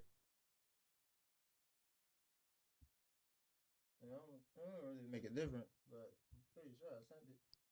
And actually, we're losing time, so you might be the final review. But the good news is, guys, we do this every Monday at 9 p.m. Tune in next week. We'll do it again. Send in early. You'll have a better chance of getting your song played. It said it sent. Says it sent? 11:55, so I guess it just sent. It didn't send it this whole time? Yo, real quick, tomorrow, I said it 6:30 before I is... went outside. Tomorrow, 6:30 is my older brother Jake's birthday. He's turned 34. Happy birthday, Jake. Woo, Jake. Shout out, Jake. Jake's a DJ. We can talk about him another time for sure, but he used to work for Apple Music and the Recording Academy. Love for you to meet Jake. Oh, yeah, cool. I would love to meet Jake. Yeah. He sounds like a cool guy. He uses Record Box. Oh, Record Box. Yeah, it's the big two, right? Serato and Record Box. Hell yeah. Record Box definitely has his advantages. And JCZ, it came through. We got it right here, bro. It's called Volume, right? Is that what it's called? It's Volume. Anything you want to say about it before we play it? Nah. So I said it's just I ain't recorded nothing officially in a while. It was just listening to beats one day. It's an idea that came to me. I kind of freestyled it at first, and then I just kind of made it to a whole idea. But nice. It's still listenable. From a few years back? Everything I said. That's what you said, right? Well, let's check it out. It's called Volume. Thanks for tuning in, guys. This has been episode 174. Stick around. We still got more stuff to talk about, but we're basically about to sign off here. It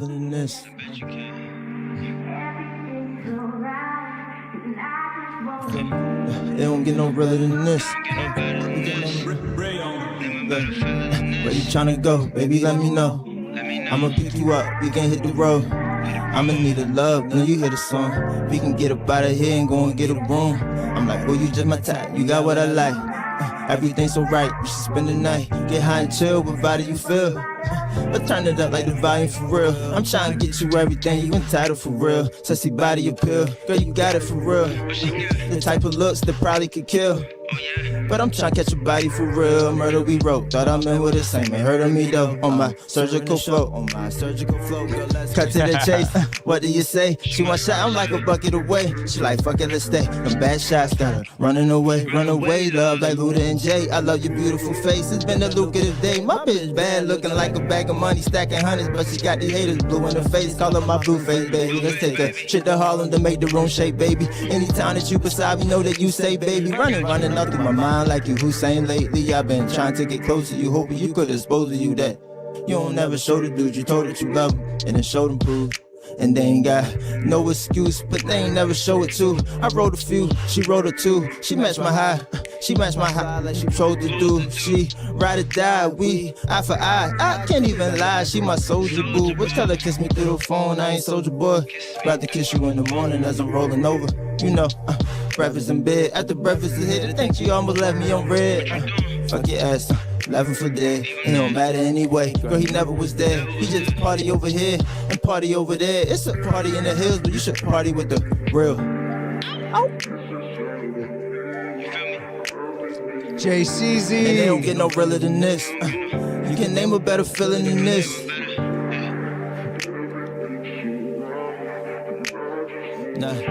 Oh, we got the what's your name? Adriana. We got your song. Where you tryna go? Baby, let me know. I'ma pick you up. We can hit the road. I'ma need a love. Know you hear the song. We can get up out of here and go and get a room. I'm like, well, you just my type. You got what I like. Everything's so right. You should spend the night. Get high and chill. What body you feel? But turn it up like the volume for real. I'm like, stop. Wait a minute, he said he getting money, but he never paid attention to the signs you was showing him. Brown girl, you blowing up, you mine. Anytime you hit my line, I be pulling up. You find it in a speeding ticket, got me speeding to you. I know you heard a couple things you shouldn't feed into. Know if I got a plate, know you straight, got you eating to give you that healthy weight. Got your friends that like what you eating, boo, damn, you should think about it. Take a second, they say, take an L, then make a lesson. I said, flip it, add a line, F it, let's make forever. Put the pieces to your puzzle back together, you know. I make it better, you know. I make you have to make it better, cause you know that I can get you better for sure. I got one, she shotgun, wherever we go. Just tell me, where you tryna go? Baby, let me know. I'ma pick you up, we can hit the road. I'ma need a love, know you hear the song. We can get up out of here and go and get a room. I'm like, well, you just my type, you got what I like. Everything's so right, you should spend the night. Get high and chill, what body you feel. But turn it up like the volume for real. Hey, they're liking it, bro. They're liking it a lot. And guys, I just realized y'all been sending line skips. I thought people were logging off of the show. Yeah, we got like more reviews to do. Just a few more, but yeah, don't fret. Your line skips have been noticed. I'm so sorry. Took me this long to actually notice them. I thought you're all logging off of the show. But JCZ, I saw some people saying that they love your song. Jack Kelly said fire, strong Wale vibes in the best way. Repo Bands gave you an 8. They're feeling your stuff. I appreciate you. Good performance too, live on the show. Great Always a good touch. I feel like nobody else compared because nobody else got to perform their song live. So I would give that. Man, I forgot some of the words. There, you know what I'm saying? That was a live performance, impeccable. Nice. They be having teleprompters when they be on stage. Yeah. 10 out of 10 from Jack Kelly. I mean, he loves you. Motto Bam Marino gave you an 8 as well, so very strong. You said you got like people that paid line skips, right? Like Yeah. how over can you go midnight? It's all good, but I just got stuff to do tomorrow morning and things like that. But I just did not notice that. Yeah, the line skip was sent through, and this is Adriana, right? How many you get? We were trying to. We got Adriana, then we got 3 more after that. You good? So this one. Oh yeah, and if anyone needs to leave, you can always. I'm straight. Yeah, cool. I ain't saying keep sending them in. But this is the person who said they had a Juice WRLD vibe, right? And they got a song called "Off the Perky." Okay, yeah, it's Juice. It's Juice WRLD. You can already kind of tell.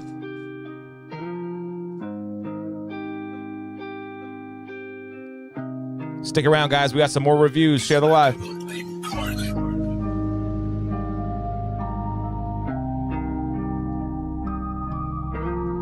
JCZ, you're out on all streaming platforms, right? A couple of them. Look them up. I'm fucking shit up every chance that I got. I'm telling God just to take the fucking wheel. I'm doing so good, but I'm popping all these pills. And I'm in my zone, popping perks, it's so surreal. It's so surreal. Chick gon' get you killed. I don't even know how to feel. I've been all on the road. I've been all on the road, counting dough. Big racks, this is all this nigga know. No, pretty sick. Oh yeah, man, I'll take a little bit more. I get it, I just show him how to grow. That's some good shit. So you know I clutch the Yeah, it is good. People hate on me, I don't know why. But you know I'm living life. Sitting here, I'm higher than a kite. Doing right, cause you know that's all I know how to do.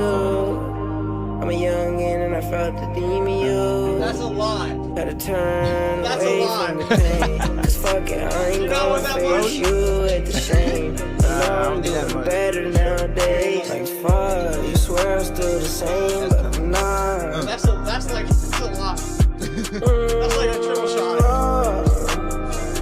This is good shit. This is all you. This is my gift to you. Oh man, you too glad kind. you like it. Too kind. Check it out. This is a good song.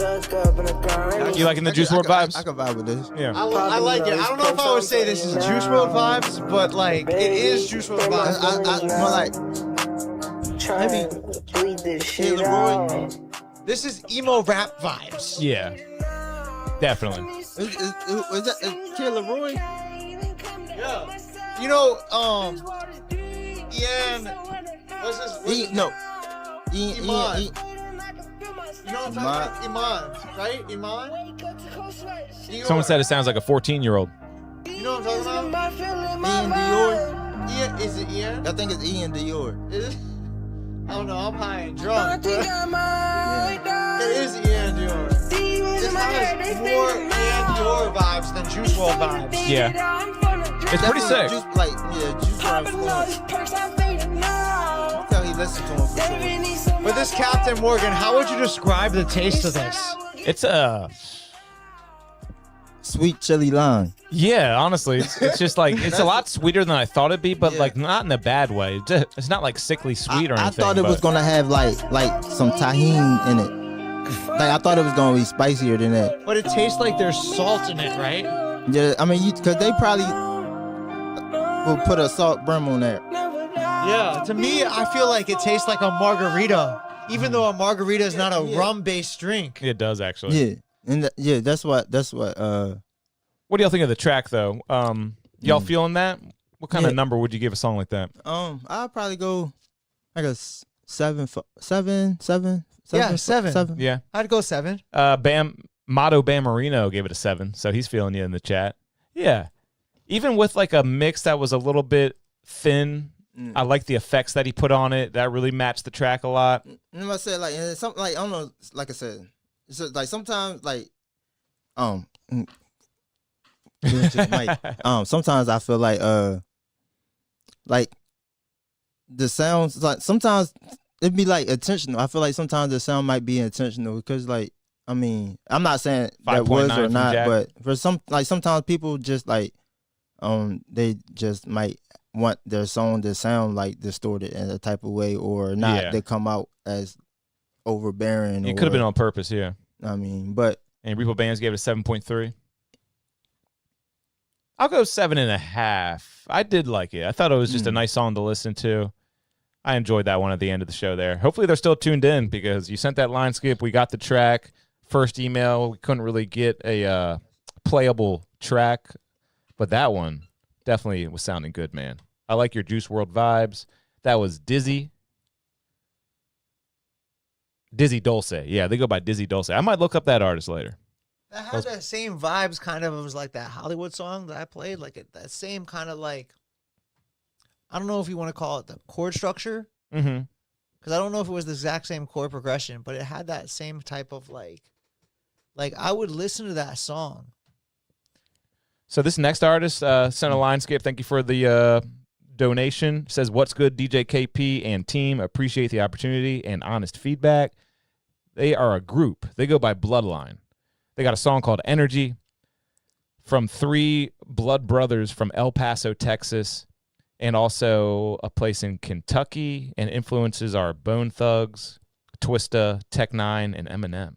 They sent a YouTube link. So I'll let y'all see what we're looking at here.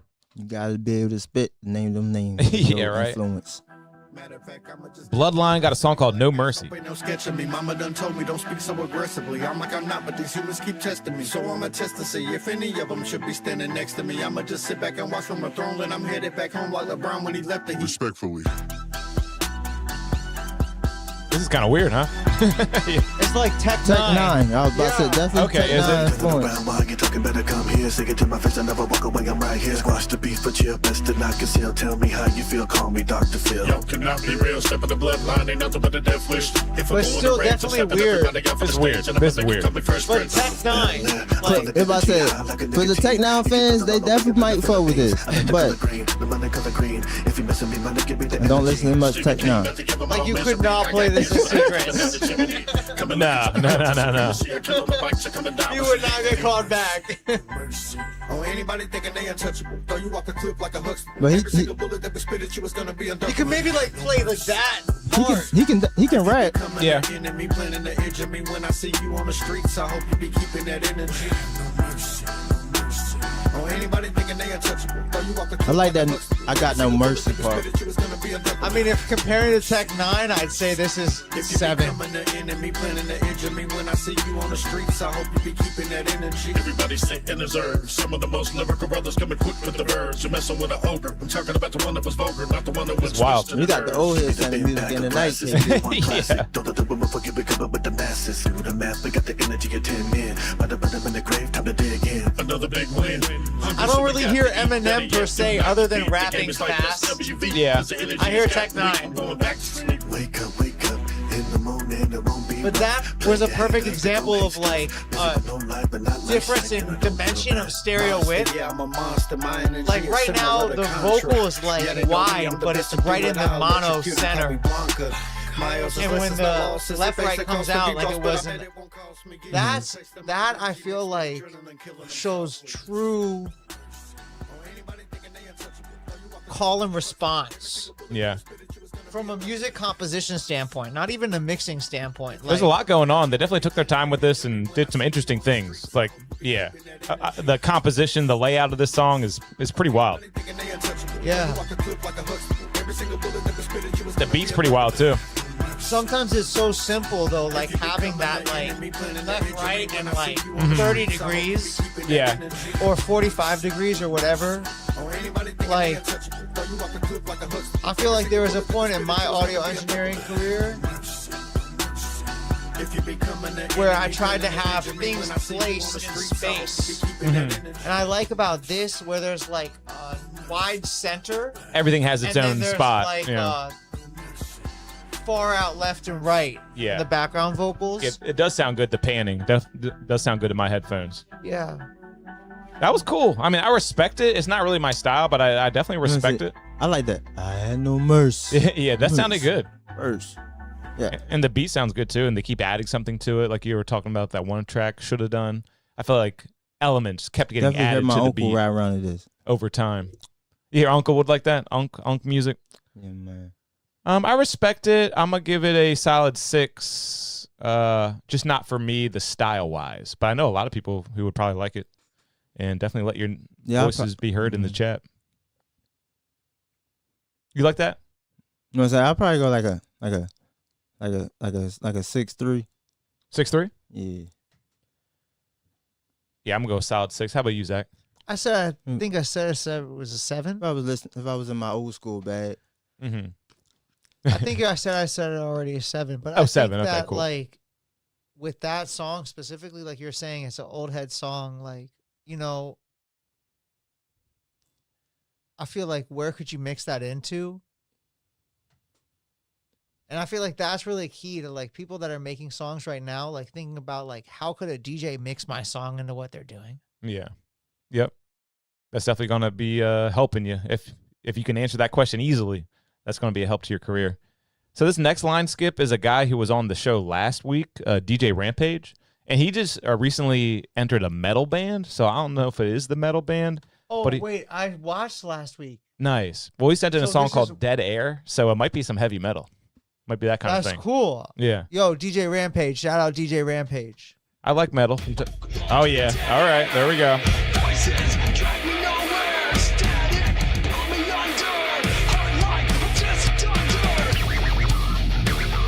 And the last artist is in the chat saying he appreciates the feedback. This is dope.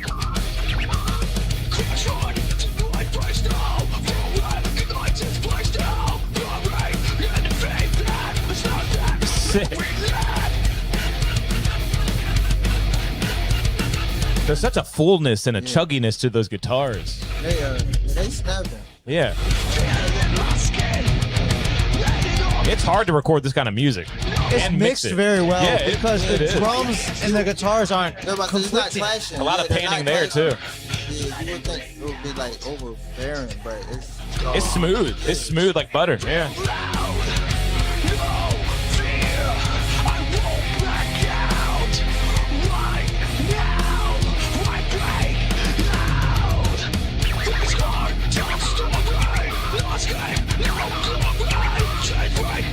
And that's Rampage scratching in the background.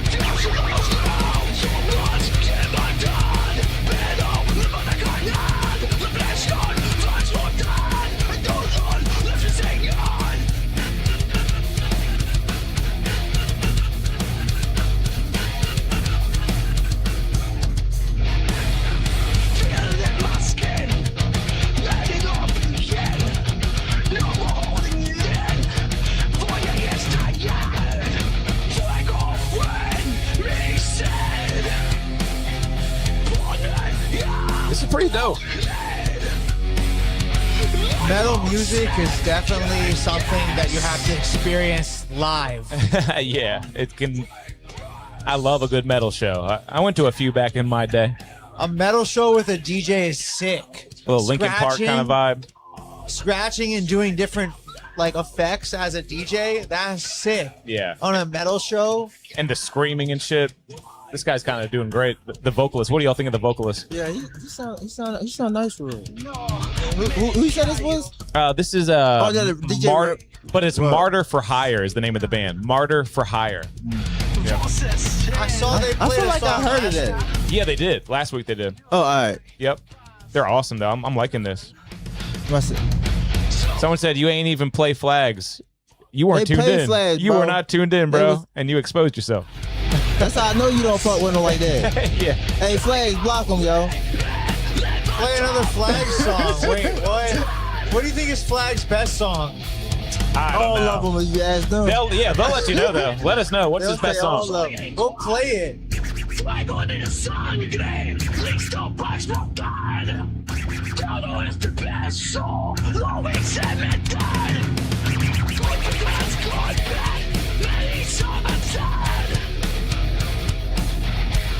This ain't bad, man. Because I used to record a lot of bands. It's way harder than, doing single vocalist rap. I've recorded with a live band one time. Yeah.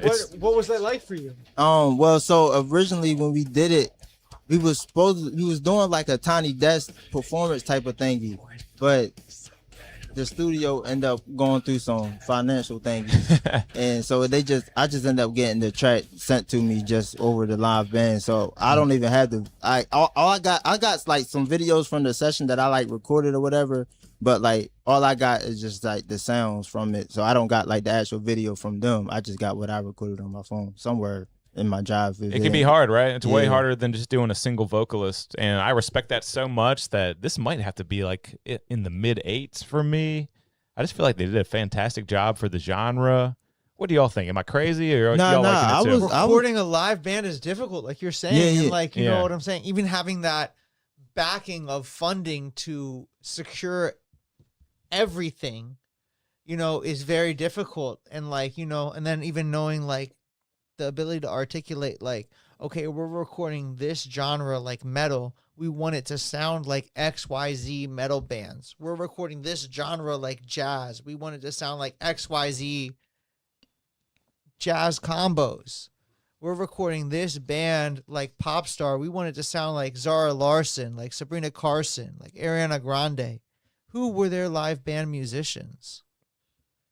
That capacity, I feel like is in this metal band. Like I'm not an expert of metal, but I felt like I mean, I don't even like. I don't like. It's not like something that I like regularly listening to or anything like that. Like it might be like on a game. Like if I was playing a game and that was like a soundtrack on the game, like I might end up eventually like just like when the song come on, I might start singing to it. You know what I mean? But like.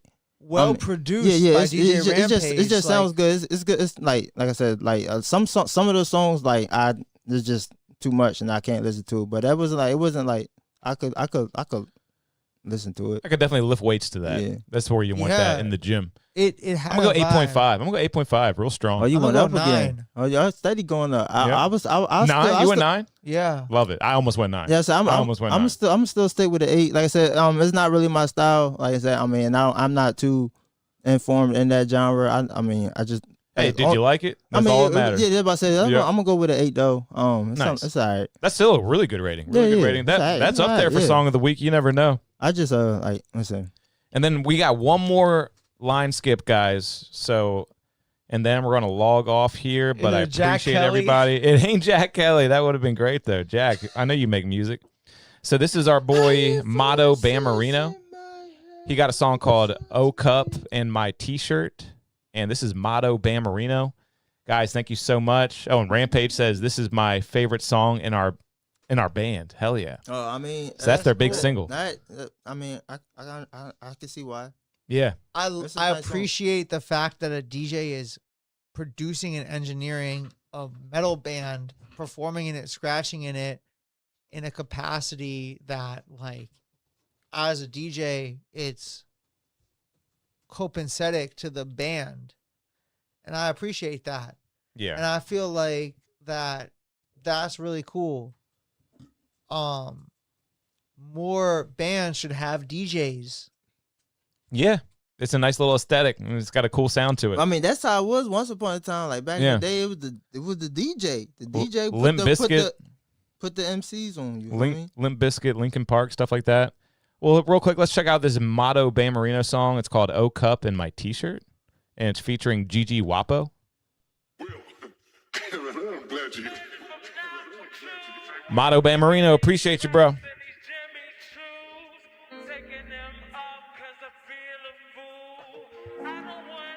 Let's finish strong, everybody. Stay tuned in for this one. I don't got it, nigga.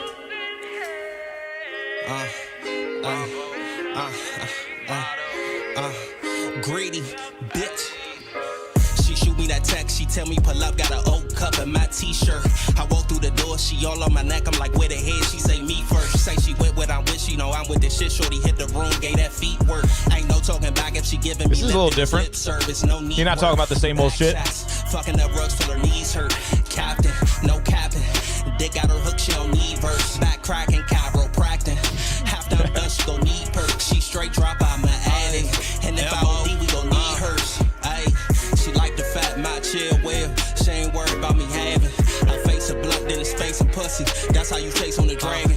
She says and I'm dragging. On the line on her ass, got me chasing a wagon. I flip it, get tricky, I hit it, get sticky. Trying to hold the composure, throw log on her cabin. She fainting for MO. She want me blowed on her back like the endo. Say I'm only good for wood and lick, but baby go lick on the wood and the endo.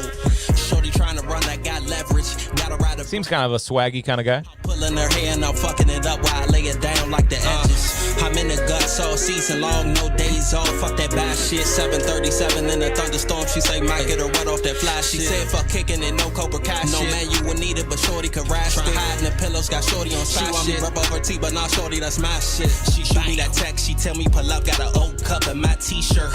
I walk through the door, she all on my neck. I'm like where the head? She say me first. She say she went with I'm with, she know I'm with this shit. Shorty hit the room, gave that feet work. Ain't no talking back if she giving me lip, then it's lip service, no neat work.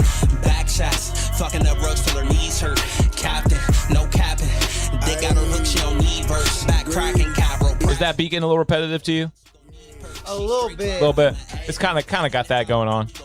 Maybe a couple beat cuts would go a long way in a song like this. We got me cooling, but she trying urge. I'm trying vibe. She want be like some joke. I cup like a McGriddle, cause I got this song. Maybe like a half chorus. This real, no script. What do you say? Like a half chorus where the chorus is only like half the length as the normal chorus. And it Yeah. just goes right into this verse. And sometimes that's cool with the first hook, but then the second and third hook, maybe double it up, loop it back one more time.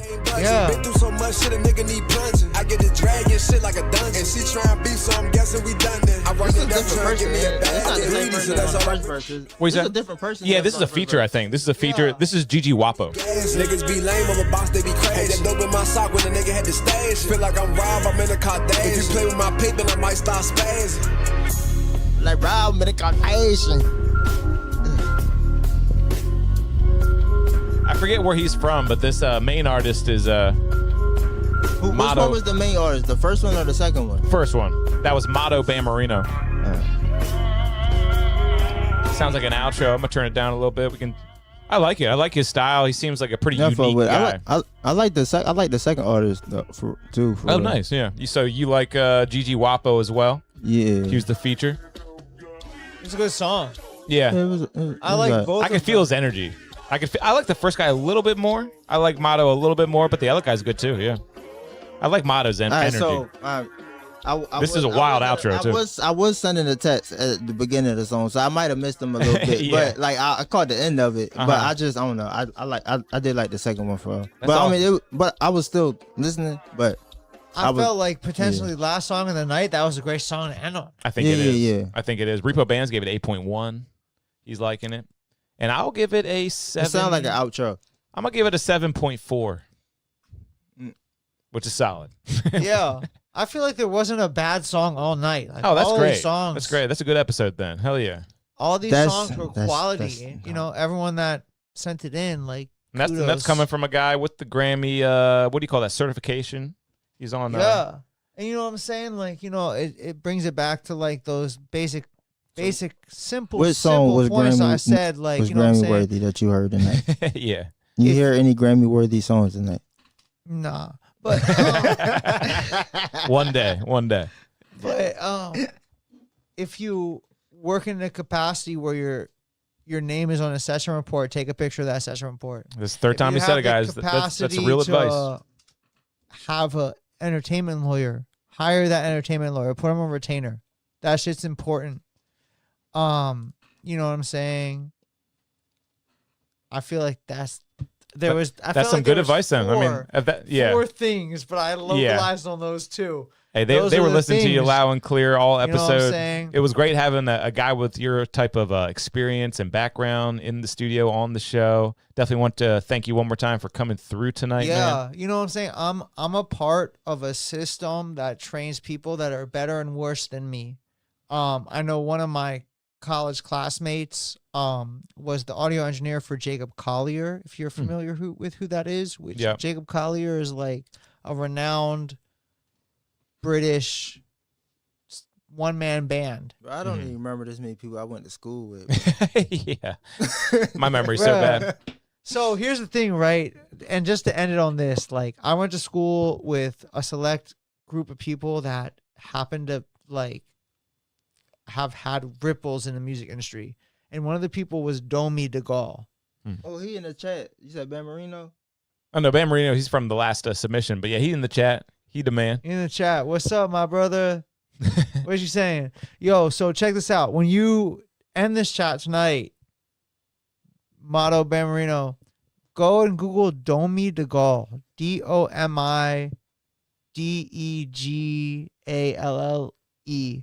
DeGaulle. I think that's spelled correctly. I could be mistaken. You probably got it. You probably nailed it. Maybe.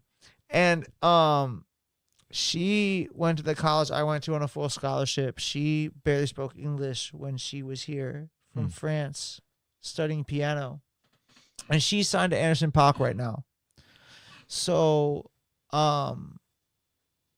kudos to her. Kudos, man. I had a full scholarship. I lost it. Damn. What'd you do? How'd you fuck that up? Because I was trying to be a rapper and I ain't turned my papers in on time. Ah, damn. Look at that. You gotta play by the rules. Yeah, man. And well, guys, I wish we could talk longer, but I do gotta wrap up tonight. It's been a great episode 174 with y'all. Man, they maybe would have given you a full scholarship to Berkeley for being a rapper. Right? He applied to the wrong school. I did. I went for hospitality tourism management. That's why I got Pizza Hut and I'm not a rapper.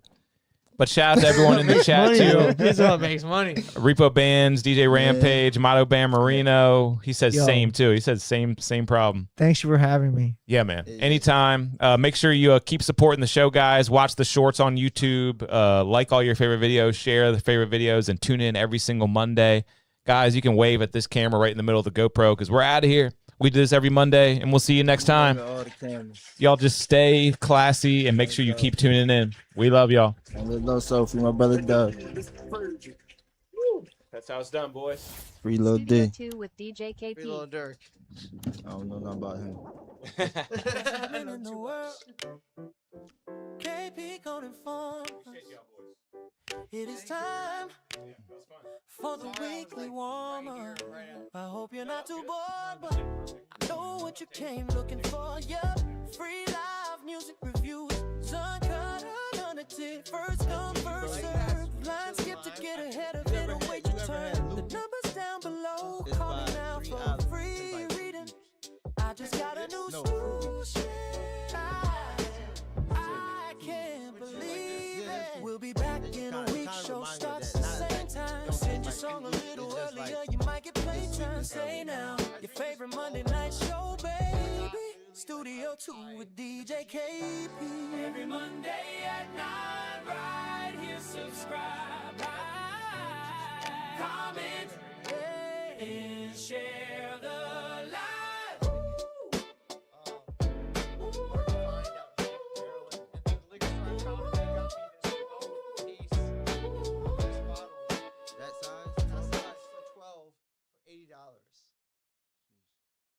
$80. That's crazy. That's 20 outrageous. in Virginia ABC stores. This bottle is $20.